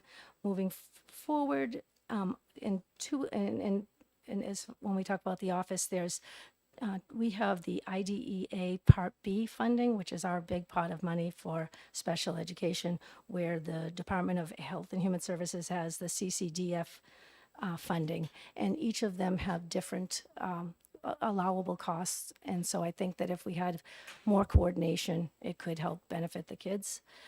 And the second part is we already have started studying what a mixed delivery system is, part of the PDG funding. It's a year study that we are already developing. We're using APT as a facilitator and as a consultant, and we want to make sure that is a mixed delivery system, that it's very, very broad, that it's studying all of the different we want to make sure that we're studying all the different access points, because we know that all of our kids are preschoolers or pre-K kids. And so we want to say what setting helps them have those long-lasting outcomes. And we only have a year study, but this bill would allow it to be much more longitudinal, so we can hopefully get it all the way till third grade reading tests and longer. So if you don't have any questions, or do you have any questions? Let's find out. Any questions? Senator Lang. I'm just wondering whether you can answer the federal funding question that I had, which, again, when we looked at the full-day kindergarten versus half-day, there was a potential for school districts to lose federal funding if they implemented full-day kindergarten because they had supplemental programs to kindergarten, basically. And my concern is that we may be doing the same thing to preschool here, is that once we establish a state program, we may potentially lose federal funding because the state's funding it. And we can't use federal funds to supplant state funds. Yep. That was an excellent question, and I am going to get back to you on that, because Caitlin Davis is really our expert on all of, and the commissioner as well, on the financing of those. And so that was the way you asked that. I don't think I have not considered it. So thank you. I have one question. I've heard several references to a high-quality program, but I haven't heard a definition. What that is going to be? Can you give me a definition? I think that the high quality program is, so what Department of Health and Human Services has is a high quality program is a little bit different than what we have. We have our education system that we would use. I think a high quality system includes the education portion, which is narrating a story, the serve and return, making sure the kids have great skills to be able to, the foundational reading skills and phonics that are needed, and good math skills. And making sure that we have play-based learning and the kids are continuously curious. And that setting, that environment can be in many different places. And I think the gentleman earlier referred to the Abecedarian report. And one of the things that we discussed during the PDG time was most of the children there the success depended on the education of the parent. And what we want to do is make sure that everybody has all the skill sets and qualities that are needed to raise great, healthy children, because they're all of our children. They'll be part of all of our society. Okay, thank you. Any other questions? Seeing none, thank you very much. Thank you. You have a Anybody else in the tough audience choice. who would like to comment? Please. I thought I signed up, but I guess I didn't. Oh, you Deborah? No, I'm Deli Champagne. Am I on? No, go ahead. Okay. Thank you, everybody. I'm Deli Champagne. I work for Save the Children Action Network. Save the Children's been around for over 100 years. Save the Children Action Network has been around for about 8 years. We are the policy and advocacy arm of Save the Children. I want to tell you what I did. I watched a movie, and it was called Starting at Zero. I was like, wow, there are states in the country that are getting this done. So the movie primarily focused on Alabama. So I just decided to call the director of the movie. I found her, and I called her, and I said, would you come to New Hampshire and talk about what you've done or what you saw in putting this documentary together? And she said, Yes, and I'll do one better. I'll bring the Secretary of Early Childhood Education from Alabama with me, and I'll show you how they got it done. They're the 47th richest state in the country. We are the 7th. We learned that if a poor state like that can get it done, then we can get it done. So they came to New Hampshire on their own dime last September, and we did a movie screening at Red River Theaters in Concord. And then we had a panel discussion after with professionals from the business community in New Hampshire and why this was so desperately needed, and child care providers. We videotaped that panel. The foundation that sent them to New Hampshire, they put the movie and the panel together for you. They asked me when you're ready to send it to you. So I'm going to email that to you today, along with my testimony and along with some information from Alabama. They have current studies that have showed the return on investment. And the return on investment in some states is for every dollar spent on pre-K is a $4 savings. In some states, it's up to $16. So I will send you that information. For Alabama, what they noticed was the retention rates declined rapidly when they sent kids to pre-K. And they have the dollar amount to show you how much money they've saved by not keeping kids in school longer than they need to be. So I'm sitting here a little frazzled because I have a child with special needs. He's now 28 and doing very well. But I didn't know he had special needs. I was a mother, young mother. I should have known. I have a master's in education, but I didn't. I just thought he was odd and weird. And it was the preschool teachers that said to me, and this is what they said, "There's something not right with your son." And I was devastated. But I knew they were onto something. So in preschool, the testing began. And we since found out my son has a serious and persistent mental illness. He has schizophrenia. And he was taught in preschool, not academics, but he was taught how to get along with other kids. I, after seeing him in preschool, switched and said, yes, I love teaching middle school, but I need to get into a preschool classroom. This is where it really starts to happen. This is where you can make the most impact. So I got a job as a preschool teacher, and I watched children come in pulling hair and biting. And at the end of the year, they were asking politely, can I have a turn when you're done with that? That's the expression that we would try to use. When you're done with that, can I have a turn? Let someone know. We taught them the language. We taught them how to get along through play. It was not an academic curriculum. We used creative curriculum or Reggio Emilia, and we taught them how to sit around a table and take turns and interact and be decent human beings. That's the foundation that children need. Imagine if my son had not had preschool and I sent him to kindergarten where the academics started, not knowing that he had schizophrenia. That would have been a disaster for the public school to try to handle that, right? We equipped them with the necessary information so that they could be prepared to teach my son. We did that as a 2, 3, and 4-year-old. It's crucial to families. Now, I could afford to send my child to preschool, but there are so many families out there that can't, and they have a son like my son, Peter. I was so lucky to be able to pay for that, but a lot of families aren't. So I just urge you to please consider the families that really could benefit from this program. I don't think we're reaching those families, and they need to be there. They need to learn how to get along. They need to learn how to be polite. They need the foundation. I also love the idea. So in talking to Secretary Ross from Alabama, I said to her, can't we just fold this into the Department of Education or the Department of Health and Human Services? And she said, no. She said, this needs to be its own department, and I'll tell you why. So the curriculum for children is play. 5-year-olds through 18-year-olds learn academics. They sit in a desk and they have a pencil and they take notes and they get lectured. And, I taught in middle school. I was an award-winning middle school teacher. It's very different than what happens when you sit on the floor and you play with blocks and you learn science and math through that medium.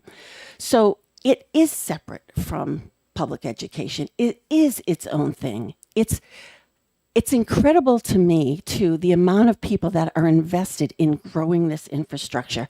I don't see this as becoming a monster or bureaucracy.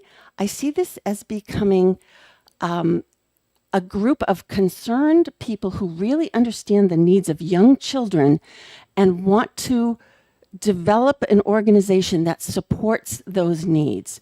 And that's why this department would be so beneficial, because it's separate needs that kids have at the young age, and they would be professionals in this. This group that I've been working with, we've come up with what we like to call a 10-year plan on how to help children grow and develop to the best of their ability. So there are some great people out here working on this. I'm so excited that Senator Whitley has a bunch of bills that are going to tackle this issue. So I thank you. I've gone on too long, but I thank you. But I will send you some information. I'll send you the movie. I'll send you some other things. So happy to take any questions. Thank you very much. Any questions? Thank you. Is there anybody else in the audience who would like to speak?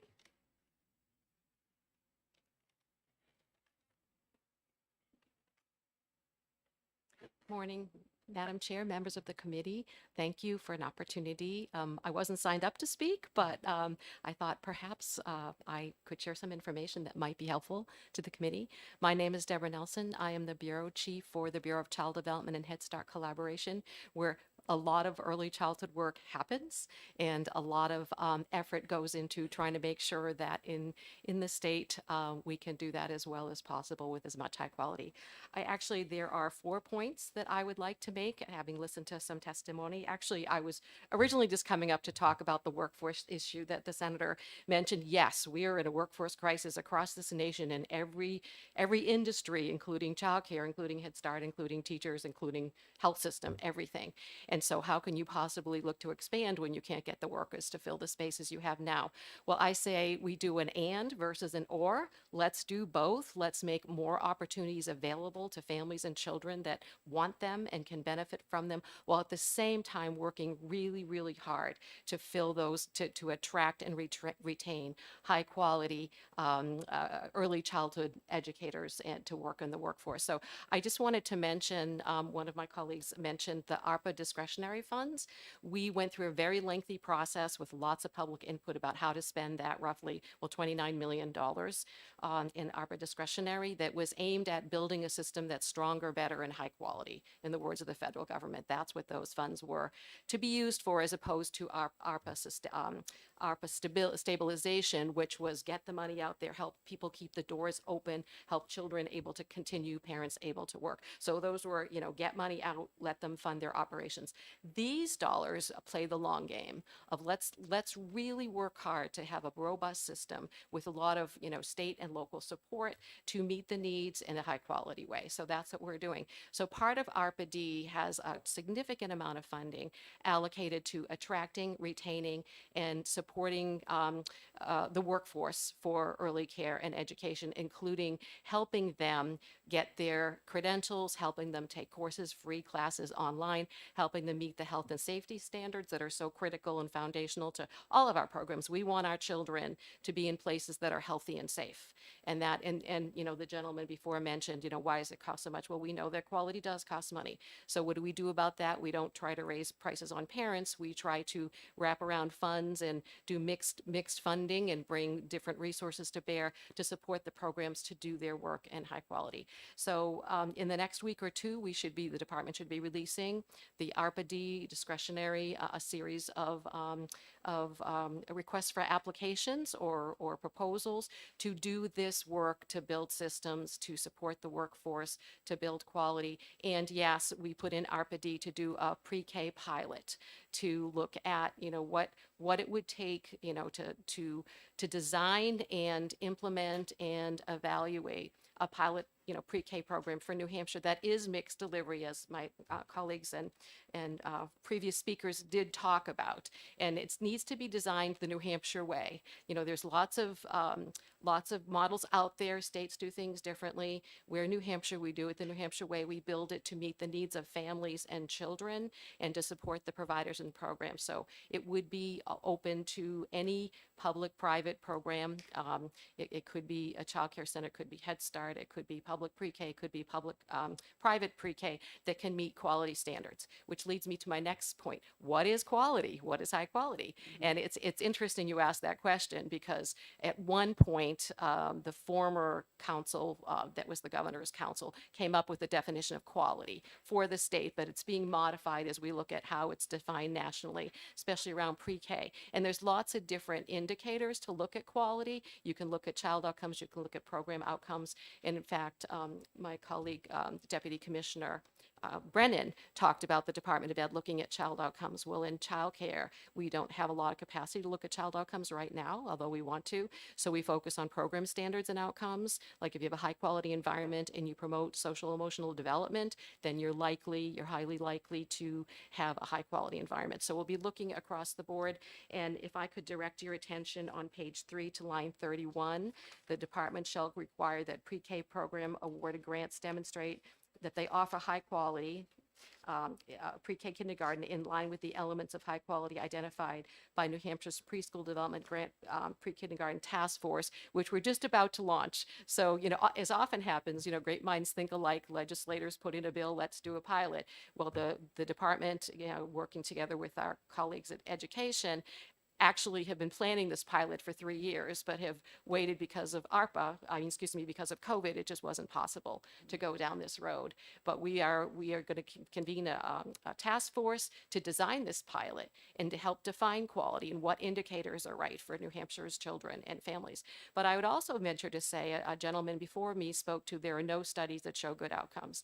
Well, I'd like to offer a different perspective. Part of our work at the department is to operate the Head Start Collaboration Office. And I can tell you definitively that there are studies about longitudinal outcomes for children that start in early Head Start or children that are in Head Start pre-K, that in 3rd grade, maybe the academic effects might wash out and be the same as other children who did not attend, but the social, emotional gains and competencies and skills that these children learn do not fade out. And I would say, as a colleague from the Save the Children so eloquently talked about, the business of early childhood is developing those skills to get along with others. How can you possibly grow up and work at, in a business as a team, as a member of a team, if you don't know how to share and get along and work together? So these skills are critical and foundational to young children. Head Start has ample examples of how children come and learn a lot of social skills and then do really well when they get to school, because they have those social skills that sets the foundation to be able to succeed.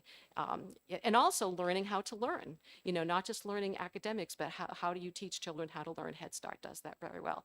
And the last thing I want to say about Head Start and thinking about quality, Head Start has a 3-prong approach. It equally focuses on early learning, health, and family support. So when you start children early and you've got eyes on, you might discover that a child has an underlying undiagnosed health condition or a developmental challenge that if it was met early and addressed and the family had the right support, that child would get to school and do really well because already it's being addressed at an early age. And the key piece that I always say is you can't talk about young children without families. They're a package deal. I used to say that when I was getting my son in programs when he was little. He has cystic fibrosis and a whole plethora of issues. And, when I would talk to his teachers or his childcare workers, I'd say, before you take Brandon, I just want you to know, if you get him, you get me, so we can work together, because what you need to know about him to succeed, and I will also help you through it. So, and they would help me on, issues that they were well versed in. So the family piece is equally important in any pre-K program you design. So I will say that the task force in designing a definition of quality will take that into consideration. And I think that's it, for me. Thank you. If anybody has any questions. Questions? Anybody? I guess not. Thank you very much. Thank you. Okay, anybody else? who needs to speak to this? Seeing none. That concludes the testimony and hearing on 214. Now, Senator D'Alessandro, I think it is your turn. We have Senate Bill 215.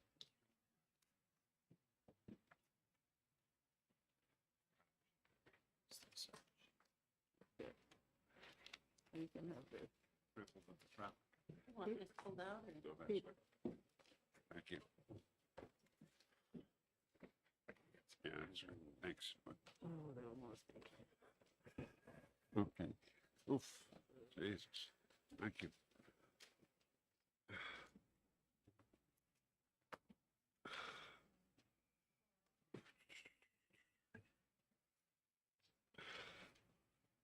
Do you have the amendment? Yeah. Does everybody have it? Okay. Senator D'Alessandro, you may speak. You may introduce the bill. Thank you, Madam Chair. Wonderful to be with you this morning. And I might say, sitting there and listening to all of the legislation you're hearing, this is easy compared to what you've heard. I want to offer Amendment 0267S. Very simple amendment. And if you look at it on line 3, we scratch out on or before July 1st, 2002. And on line 7, the word "this paragraph" is eliminated, replaced by the word "higher." This piece of legislation came about because of some action between Manchester nurses and the Nurses Association of New Hampshire. So I had them get together and come up with a compromise that everyone accepted, and I bring forward the compromise with the changes in the legislation. Current New Hampshire law is RSA 200:29. In 2016, RSA 200:29 was amended to require school nurse certification. The law requires that a school nurse must be certified by the Department of Education, and the certification criteria requires a school nurse to have a bachelor's degree from an accredited program. In 2019, RSA 200:29 was amended again to include 3 separate pathways to certification. Nurses hired on or before August 25th, 2019 were grandfathered in and thus not subject to the 2016 certification requirements. Nurses meeting the certification requirements, including a bachelor's degree or higher. 3, nurses hired after August 25th, 2019 and before July 1st, 2022, holding an associate degree had 6 years to complete a Bachelor of Science in Nursing program. The BSN is the key, the Bachelor of Science in Nursing, to upgrade the associate degree. Now, as crazy as this may seem, we eliminated associate degree programs around the state. We had one at New Hampshire Hospital. We had a wonderful associate degree nursing programs. We actually produced psychiatric nurses. They disbanded that program, just abandoned it and let it go. Elliott Hospital let go its associate program. Many hospitals around the state gave up the associate degree program. I sponsored a piece of legislation to reinstitute the associate degree program at St. Joseph's Hospital in Nashua, and that's an ongoing situation. But now the BSN is a very important factor. This third pathway settled last year on July 1st, 2020, which now bars schools from hiring a nurse holding an associate degree, even if the nurse has enrolled in a bachelor's degree program. This does not remove the requirement for school nurses to be certified. Instead, SB 2015 reopens the important pathways to allow schools to hire a school nurse holding an associate's degree in nursing. This nurse will still need to complete a bachelor's program, but within 6 years of the date of hire. The amendment clarifies from the date of hire. The amendment clarifies the problem. The bill addresses the situation that mitigates the confrontation that was between some existing nurses and other nurses. They still will need the BSN, and it just, as I said, clarifies a certain situation and eliminates the little bit of controversy that existed in the group. As I said, brought together the Nurses Association, brought together the Manchester nurses. Everybody was in agreement, and that's how this ended. So with that, Madam Chair, I appreciate the opportunity to come before you, this distinguished education body, and hope you'll think affirmatively with regard to this piece of legislation, which just settles the situation and keeps everything on stream as far as the BSN is concerned. I'll more than happy to address any questions that you might have. You have a question? Thank you, Senator. So I want to be clear. So right now, what we're saying is a school could hire an ASN, a nurse with an associate's degree, but within 6 years of hiring, they shall be enrolled in a program to get their bachelor's degree. Right. The shall, I guess my question is the shall, and that makes me a little nervous when we talk about 28A and the requirement of the state to pay for funding for required programs. So can you talk to me about that? That makes me a little nervous with the shall, that these nurses must be entered in, and who's going to pay for it? Well, the state doesn't have any liability with regard to payment.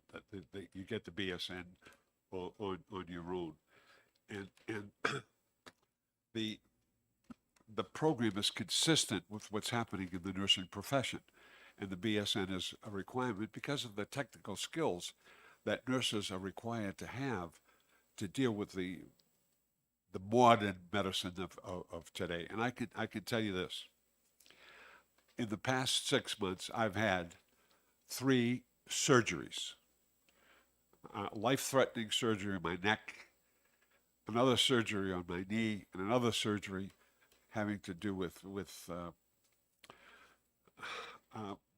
my kidneys. And let me tell you that the quality of the nursing provided was outstanding. Outstanding. And I woke up and the young woman said, I got my bachelor's degree from St. Anselm College. I was very happy to hear that. It's saintly in characteristics. But anyway, it's important. People realize it. I think we have created a better pathway to getting this. We've protected the associate degree nurses who are terrific in and of themselves. They do a great job. They do a great job. And this doesn't remove the requirement for the school nurse to be certified. It reopens the important pathway to allow schools to hire school nurses holding an associate degree in nursing.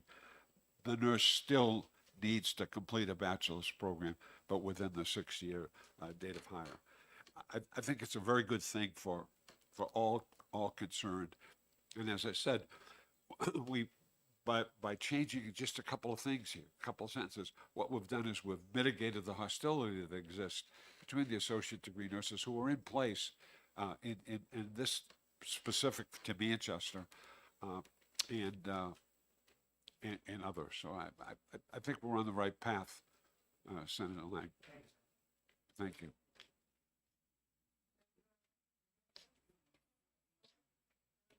Thank you, Madam Chair, and thank you, Senator D. I appreciate this. What if, so we want them to complete their bachelor's within 6 years. Right. What if there's some life events and they're having to extend it longer than 6 years? Is there a way that there could be a provision in there, or do we just leave it at that and take it on a case-by-case basis? That's a great question, and I think taking it on a case-by-case basis makes a lot of sense because they go through the process to the Board of Nursing and to the Department of Education. So I think there's ample opportunity to hear a situation. You know, we talk about waivers. We're famous for our waivers. I can't remember how many times we've put in for 11, 15 waivers to the Department of Health and Human Services, the national. So I think there's always a little bit of latitude. And Okay. we're capable of handling that. But the requirement is the key. Okay, good, and- thank and- you. and working that in place. Thank you. Thank you very much. Thank you, Madam Chair. It's been an honor and a pleasure to be before you. We'll see you around. I hope so. I'll look forward to it. Good. Thank you. Patricia Anglin.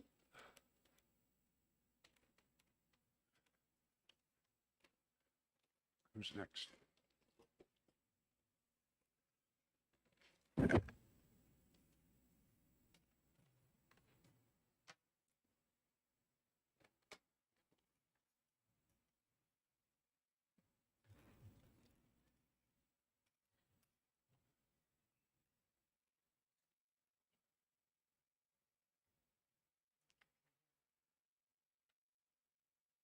Good morning, Chairwoman Ward and members of the committee. My name is Patricia Anglin, and I am currently working as a school nurse at West High School in Manchester.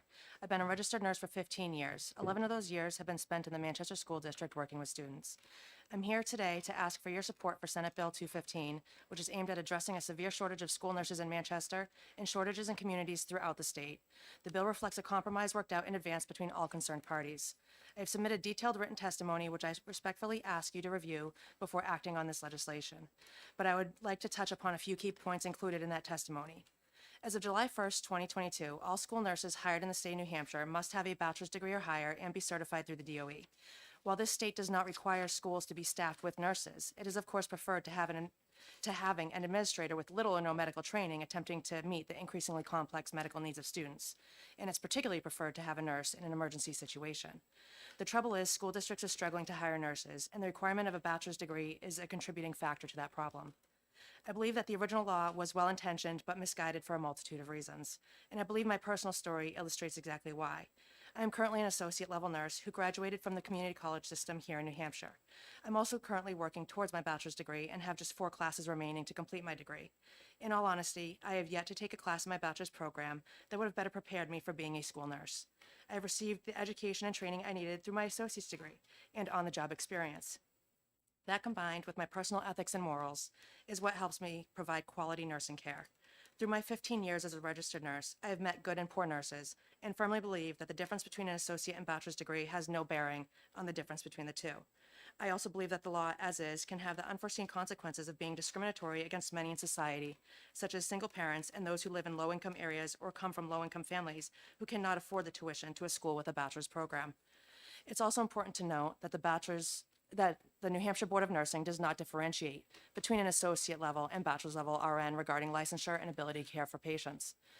In addition, when looking at the nursing education program approval rules through the New Hampshire Board of Nursing, there is no differentiation between associate level program and bachelor's level program. Both have the same educational standards and are expected to cover the same topics as part of the curricular requirements and course content. As part of my research, I also reviewed the National Council Licensure Examination, or NCLEX, pass rates from 2014 to 2021 for the state of New Hampshire. Associate and bachelor's programs in New Hampshire are equivalent regarding their pass rates over the 8-year span, with associate degree programs having a total average pass rate of 92.47% and all bachelor's programs having a total average pass rate of 91.51%. This indicates statistically no difference in the quality of nurses coming out of different degree programs. I want to make one thing clear. I am not against school nurses having a bachelor's. However, I am against associate degree nurses being discriminated against as being underqualified or providing substandard care when both levels of nurses attend programs with the same minimum standards set by the New Hampshire Board of Nursing. Both learn the same skill sets and take the same board exams, and both achieve nearly identical pass rates of these exams, especially when it hurts the ability of school districts to adequately staff their schools with nurses and meet the healthcare needs of their students. I am also not opposed to requiring associate degree nurses who are hired in school districts to work towards a bachelor's degree, as that was a key component of the compromise we reached before this legislation was filed. Out of respect for this committee's time, I will end my testimony here. But again, I ask you to take the time to read my more detailed written testimony. Thank you for your consideration. I'll do my best to answer any questions you may have. Thank you. Any questions? Thank you very much. We have Pamela DiNapoli.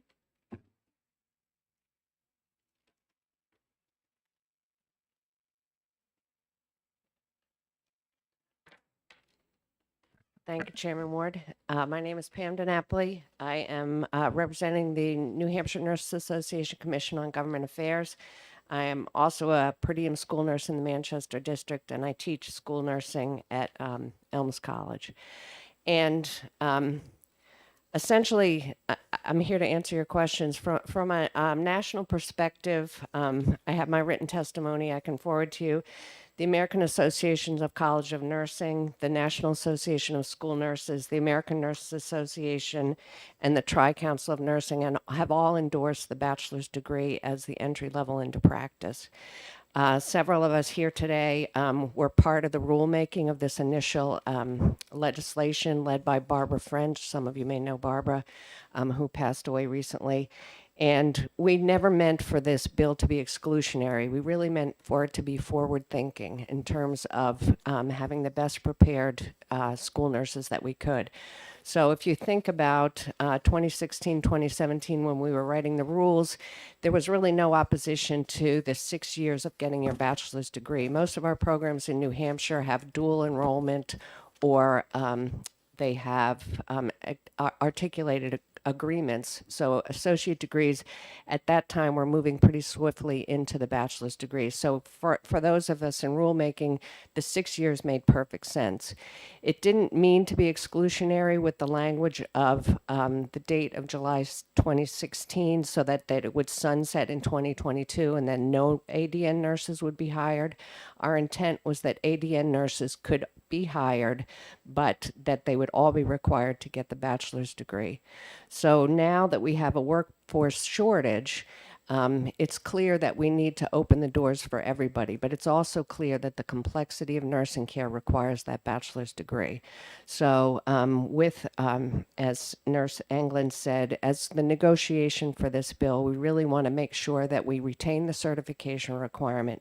We retain the need to get bachelor's education, but we also understand that the associate degree is a doorway, or what we call a pipeline in nursing, and think that this amended bill by Senator D'Alessandro meets all of our needs. Thank you. Any questions? Let me Thank just you. make a comment before you sit down. Being a nurse myself, I could see the handwriting on the wall after my diploma school. It was just like, if you want to get anywhere. And I think that sometimes we mistake, you can always learn clinical skills, but there's other things that go with it. And I think going for your baccalaureate degree really puts you in that Thank you. way. So. And it's funny in the hallway, so many of us were in that, you have to have your bachelor's degree. So we went into the bachelor's degree program at that time, and we're still debating this, which, is unfortunate for our profession. But, I would argue I hear that argument that I went on for my bachelor's and I didn't really learn something. And then, in conversations that I've had with Trish, it's really clear that she's gained advocacy skills, leadership skills, finance skills. So yes, you may not be gaining those clinical skills, but the judgment and the professionalism, I think, is really important for our profession. Thank you for testifying. Yep, thank you. Sean Power?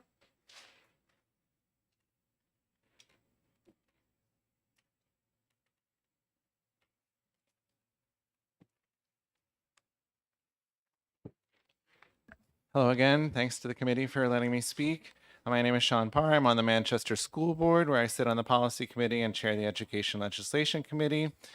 Today, I'm speaking on behalf of the Manchester School Board, which is unanimous in its support of this bill. They have authorized me to advocate in support of this bill.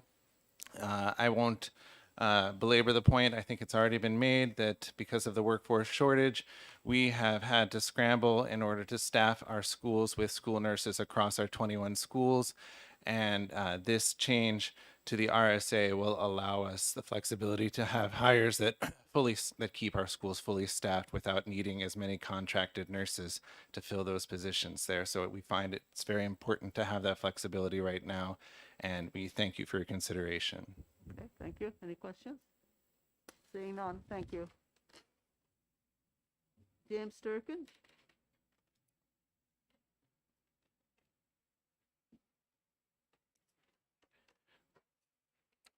Thank you, Madam Chair, members of the committee. My name's Jim Durkin here on behalf of ASME Council 93, a union proudly representing more than 4,000 hardworking employees here in New Hampshire and about 45,000 workers in 4 New England states. I will be very brief, as I've been doing this job long enough to know that I should only speak when I can add value to the testimony that's been presented at a public hearing, or perhaps say something that hasn't already been said. I find it best whenever possible to leave it to the people with experience and expertise like Trish Anglin and the experts that will surely follow me. So the only thing I would add here, as a representative for a union representing hundreds of school nurses in multiple states, and the brother of a school nurse that has done this hard work for decades in the Lowell, Massachusetts public system, is this. Now, perhaps more than ever, we need healthcare professionals in our public schools. The needs of school children and teens in our high schools are drastically different than the days when I and probably many people on this committee and in this room were students. Unfortunately, with the problems of childhood obesity alone, kids and teens are dealing with more complex health problems such as diabetes, high blood pressure, food allergies. Many are taking medication on a daily basis, such as insulin or medication for other serious struggles such as anxiety, depression, attention deficit disorder. In short, the work of a school nurse is no longer confined to applying a Band-Aid to a skinned knee at recess or an ice pack to a bump on the head. They are providing skilled medical care to students who need it. And as such, I would respectfully ask this committee to remove the hurdle in place through the current law by supporting Senate Bill 215. I thank you for your consideration and for your service in the legislature, and I will do my best to answer any questions you may have. Thank you. Questions from the panel here? Seeing none. Thank you. Thank you. Nancy Wells?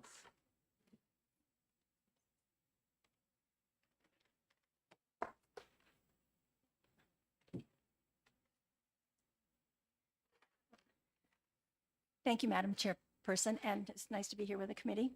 My name is Nancy Wells, and I am a liaison for the New Hampshire School Nurses Association, and I am the former school health coordinator for the Department of Education. I'm the last person who held that position. I'm here in opposition to Senate Bill 215. I want to talk a little bit more about certification. The current school certification requirement resulted from conversation from the former Commissioner of Education, Dr. Berry. Several administrators and parents had complained to her about school nurses in their schools, that they were given uneven performances, they were not meeting the needs of students, and they were against school policies that they had. So in order to address that, the commissioner and I and several other school nurses in the state met and developed a plan to ensure that every school nurse in New Hampshire would have the skills in nursing care, accurate health information, health education, ability to collaborate with educational professionals, and research and quality assurance, all part of professional school nursing, part of a specialty practice in nursing. We reviewed the previous DOE certification, which was in place from the 50s through early 80s, which was then dismissed. We're not sure if that was just a clerical error or what happened, but we didn't have it anymore. But at that time, there was a requirement for school nurses, regardless of their background, to have 30 extra course hours in psychology, child development, leadership, and public health. These were all components of the baccalaureate education. And we looked at the states around us and requiring certification and what those requirements were, as well as the direction from our national professional organization, which is the National Association of School Nurses. So, and in keeping with those, and reflective of the requirements of other states, we presented the bill initially for certification in 2016, was voted, and the rules were adopted in 2017, and that's the current RSA 229. So certification has been in effect since then. We have looked at the population of school nurses. They're excellent. Never was it more obvious than during the pandemic. And I would hope that we can continue certification to make sure that all of our students and our families and our school communities will have quality nurses in our schools. And I'm prepared to take any questions. Questions from anyone here? Thank you very much. Thank you. Paula McKinnon?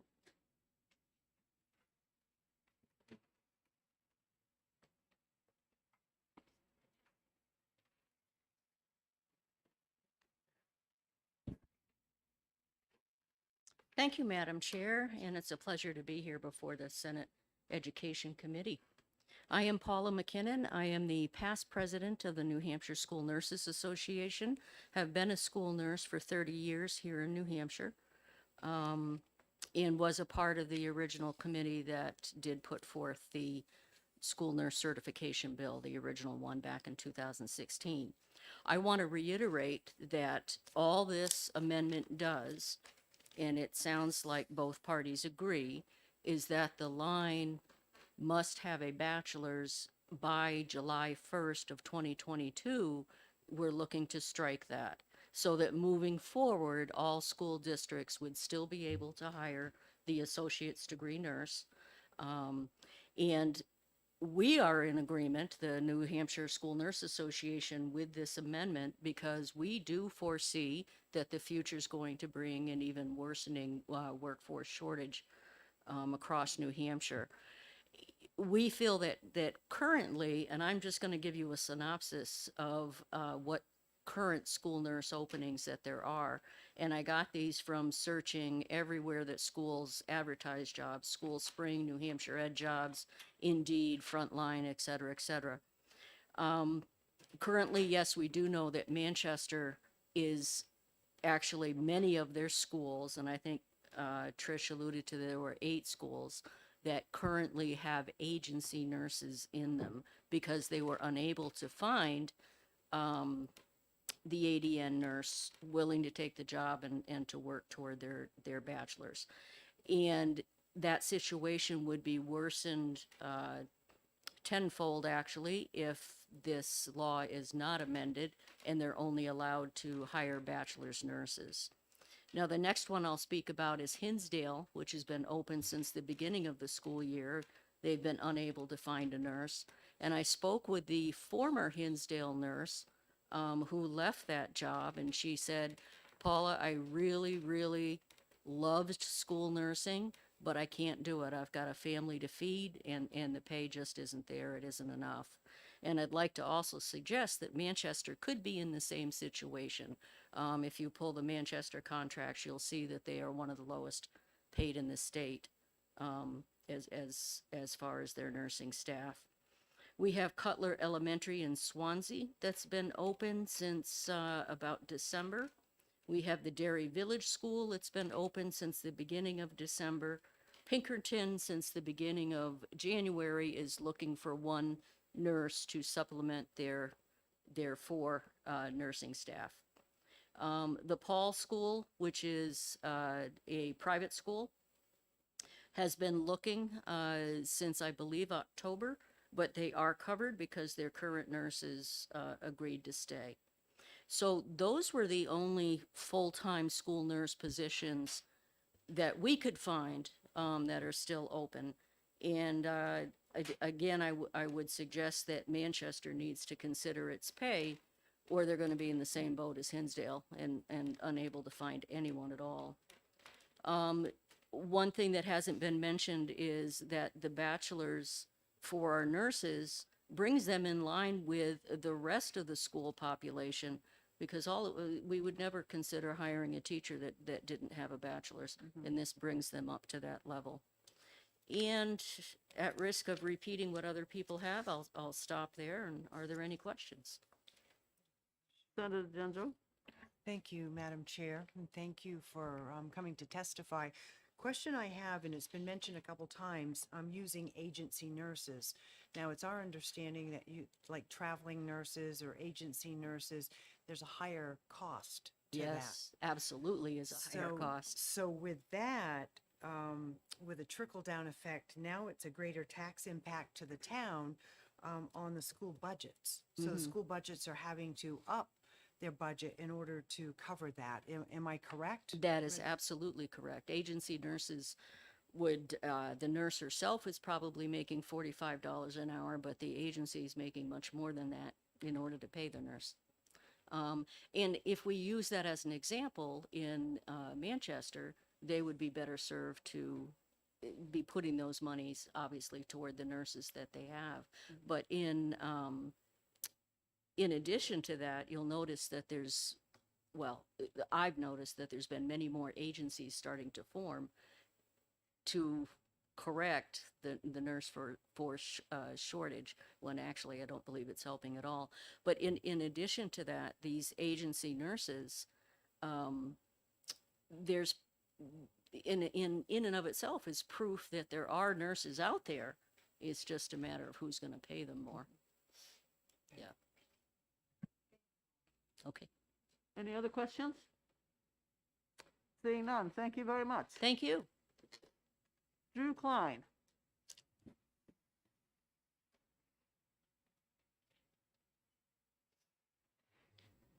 You know, Good morning, and thank you, Madam Chairman and members of the committee. I'm Drew Klein. I'm Chairman of the State Board of Education. I'll try to be quick, but I just think it's probably worth pointing out that when this initial bill in 2016 was making its way through the legislature, there were quite a few of us who pointed out at the time that it would worsen the existing shortage of school nurses, and that the requirements in this bill would make it very difficult for certain districts, especially districts like Manchester, to hire. And here we are. You can raise the bar for any occupation as high as you want, but that doesn't create the supply of people who want to go into the profession at that bar, who are able to leap above it. So from the State Board of Education's point of view, this bill is progress, because currently, as you've heard from others, there's a real cliff that we've created. So giving another 6 years for nurses to get their bachelor's is definitely a step in the right direction. I think we will be back here in 6 years wondering again why we require bachelor's degree. Now, I know this is ongoing, so we don't have that cliff in this bill, but the bachelor's degree requirement is a bit of a hurdle. It's less of a hurdle with this bill, thankfully. Now, the original version of this bill, I liked a lot because the State Board of Education does not really relish the idea of being in the position of licensing nurses. That's what the Board of Nursing does. Certifying nurses, making them get a certification from the state board is another hurdle. It's another obstacle that they have to jump through. And I have not seen, I'm not aware of any increase in the quality of school nurses as a result of our certification, because we wrote the certification specifically not to create large new hurdles to nurses coming in, because we had a shortage of nurses. So you have to get certified as a school nurse, you have to meet the requirements of the law. You have to put in an application as a nurse. At the nursing 3 level, you have to show your certificate. So you have to prove that you are a licensed nurse. And then for nurse 3, which is the bachelor's level requirement, you have to give us a transcript, give the department the transcript that says, hey, I've got my bachelor's degree. And then we require 45 hours of continuing education throughout the years of your certification. That's it. Because we raise that bar a lot higher, we're going to have an even harder time finding nurses. So just want to leave you with that the board really would prefer not to be in the business of certifying nurses at all. We are all lay people on the Board of Education by law, but we study and get immersed in education policy and feel very comfortable in that world of certifying educators. But certifying nurses is we're not at that comfort level even now. So I don't take any questions, if there are any. No? All right. I have a question. Sure. I thought we got rid of nurses having to be certified by the Department of Education. and we discussed that, I guess it's 2016 or something. Mm-hmm. There were some of the school nurses that said, we like that certification Yeah. because we like to have a voice at the table. Yep. And I couldn't see any reason for why you should certify nurses. It seems to me that's the function of the Board of Nursing. Yeah, I agree. And I think that was, I can turn to Steve, see if that was taken care of, Steve, before the certification, or is that still in? That's my understanding, is that there was an effort to take that off, but I don't believe it fully passed. So we still have the certification on the books, and we have almost 500 certified nurses in New Hampshire. Are you looking forward to taking that off? That would be great if that's something you guys decide to do. Okay. Let me talk to some people. So. I have Okay. nothing else. All Any right. other questions? Thank you. Anybody in the audience who want to say something on this particular bill? If not, this concludes the hearing on 215. Can I have a motion to go into executive session? I think we can do a couple of bills. Go into executive session. Yep, need a motion. Madam Chair, I move we go into executive session, discuss pending bills. Second. All those in favor? Aye. There you go, Pete. Okay.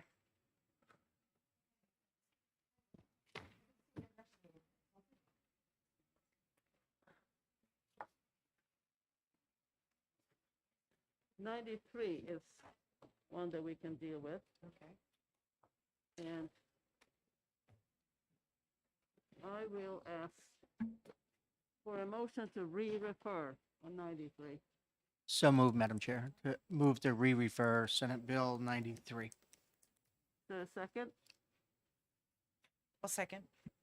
Any discussion?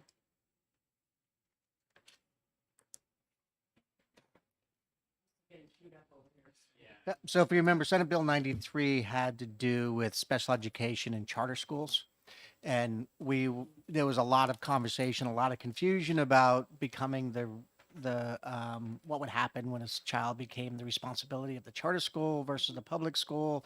What does that mean to the public school and the timeline associated with it? So I think, it's a good idea to bring this back. We can have longer discussions about this and see if there is a pathway for this and if it makes sense. But I don't think we can get it done in time before we have to get it out of the committee. Yeah, I've talked to the representative for the charter schools, and I've talked to the sponsor of the bill, and he asked, please, allow some more time. And I also talked to the source behind the sponsorship, and they will say, it isn't done the way it ought to be done. So we need to do some more work on it. So I'm asking for a re-refer. And I also know, I think Senator Avard was the prime sponsor, and he is okay with re-referral. Yeah, he specifically asked to have it re-referred. Thank you for giving me a moment to school myself. Can run around a little bit, okay. Yeah, you have been running around today.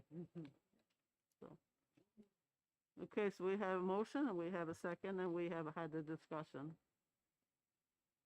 All those in favor? Aye. I guess we can put it on consent. Madam Chair, I move we put it on consent. Second. It's 5-0 for consent. And if it comes up, then I'll take it out if need be, so. And what about your bill, 10? Thank you, Madam Chair. On Senate Bill 109, everybody should have an amendment that is in front of them. This was, if you remember, the conversation fell around whether or not we put it in Section B, which had to do with, I believe, CHIN's students, or whether we put it in Section C, which had to do with delinquent students. But I guess the real answer was D, was where we needed to put this language. And so I worked with lots of people. I can't remember everybody involved, but the school was involved, the Health and Human Services was involved, there were some people in the court system involved, and ultimately this is the amendment that everybody agreed to, and it basically allows law enforcement to share their records, because there's a concern about What if the court ordered a mental health review? Would that be able to get to the school board? And so we limited, so that it was really about the law enforcement records and a law enforcement investigation and making sure law enforcement could have that conversation with the school system. And so this is the amendment that came out of that. And it was agreed to by all the parties that this was the right section, and the right place to put it. Where's my 109? Do you want to take this one? No, I have this one, yeah. No, I'm just looking for the bill. It's sent to me. These are the ones today. I'm looking for the folder for my bill. She's looking for the bill itself. Oh, okay. There it is. Yeah. There it is. This is why I have my computer. So the amendment number is 369S. And we're looking at Senate Bill 109. Yes, I got that. So if we're ready, we don't have any discussion. I'll be happy to make a motion to adopt that amendment. Second. Is there a motion on the bill? So moved, Madam Chair, OTP-A with amendment number 369S. We Second. have a move on the, we have to move on the amendment. Move on the amendment. All right. This So, is the amendment. yep, so I move the adoption of amendment 369S. I'll second. All those in favor? Aye. Aye. Now, Madam Chair, I move OTP-A on the bill as amended. Second. Any discussion on that one? Senator Ward, Madam Chair, I just want to thank Senator Lang for his work with all the parties involved to get this right. It's a really responsive resolution. Thank you. Okay, all those in favor of OTP on 109? Aye. That's 5. Consent? Move to put on consent, Madam Chair. And do you want to take it up, Senator Lang? Sure, Just in case. you know. sure. Okay. But I also move to put it on consent, so hopefully I don't have to say a word. Right. That's Okay. good. Did we move on consent? The vote on consent, Madam Chair? Any? A vote on consent? Yeah. Aye. Aye. Aye. Great. Thank you. Any other bill that you think is ready? I missed part of, obviously, I missed part of today. So I haven't had an opportunity, with the exception of the last bill, which I would be comfortable execing today. But other than that, I'd like to hold. Which, say that again? The That- last one, the SB 215. That's the one that we just did today. So, Madam Chair, if I could talk about that for a minute. I actually am, for lack of a better phrase, confused about that bill. If you look under the chapter law for nurses, on 229, which is the nursing certification, which I just, well, put a bill in just to abolish altogether, but that's not what we're here to discuss today. Under, it's a weird language, the way we worded this. The bill talks about doing away with all the requirements under Section 2 of the RSA. And Section 2 has lots of requirements in it, including 3 years of pediatric or other requirements, and yet under language provided, and I don't know whether it was a mistake from the previous time we adopted this Section 4 language, but we waive all requirements of Section 2, not just the bachelor's requirement, and allow for an associate's degree. So that makes me a little, I won't say nervous, but it makes me nervous. And the second part is, again, given this, I think an easier way to go about this is to literally amend Section 2, amend 229, Section 2, to just change it to the entry level of being a bachelor's. And then the amendment that Senator D'Alessandro presented, make that the new Section 4 that says you can come in with an associate's degree, but within 6 years, you got to get a bachelor's degree. I think that cleans up the statute much better than leaving a bachelor's degree, than waiving the bachelor's degree and creating another path for a bachelor's degree. So I'd like if I can maybe clean the statute up and maybe change the entry level to a bachelor's, and then repeal Section 4 just to say that within 6 years of hire, you have to get you have to get your bachelor's. You know, I'm not ready to vote on that. I need to look at it a little bit clearer. All right, we're not ready for prime time. Yeah, I don't think, I'd like to see if we can clean that I up. know what it's all about because I was there for the original one when we discussed the ADs being hired and having 6 years to work to get the baccalaureate degree. That was in 2016, 17 or something. So I guess the question is, would the committee be amendable to that? If I put an amendment in that cleaned that 229 statute up, that You changed can- the you entry can level? put in and we can take a look at it and see if it's any clearer. Okay. So, anything else that we could do today? What about 154? That we just heard. Oh, actually, yeah, I'm okay with that one. Yeah. I could, I'd OTP that. For children and So guardians. remember, ma'am, that's the one that changed the number 23 of 23 available to waivers 26. to 70 Right, from 23 30. to 26. In both the university system and the community college system, Up to age 26. yeah, 23. What did they Okay, change do I to? hear a motion? 26 years old. 26, sorry. 154? Yeah. Two amendments, so. Are you ready to discuss 154?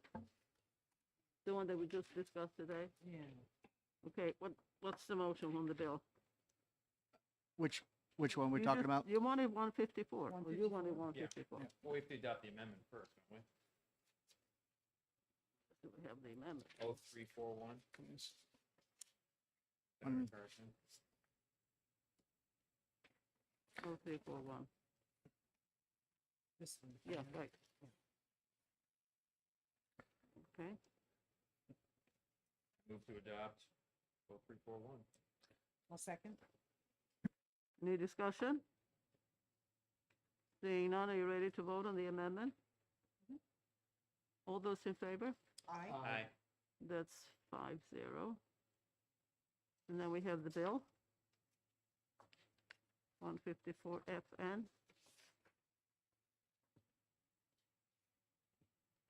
I move OTPA, 154 FN. Where did you get the A from? The amendment we just adopted. I think they missed it as FN.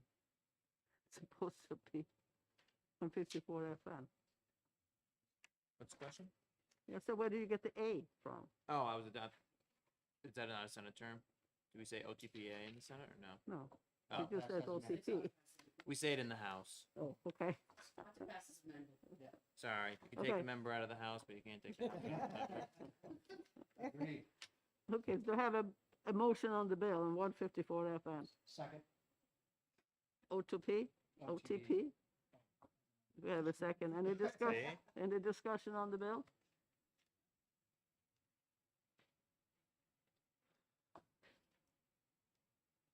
What's the vote on the bill? Favor? In favor. Aye. So we have 5-0. Okay, do you have the motion on the bill with the amendments? You want consent? Madam Chair, I move, place the bill on consent. TP with amendments. And consent?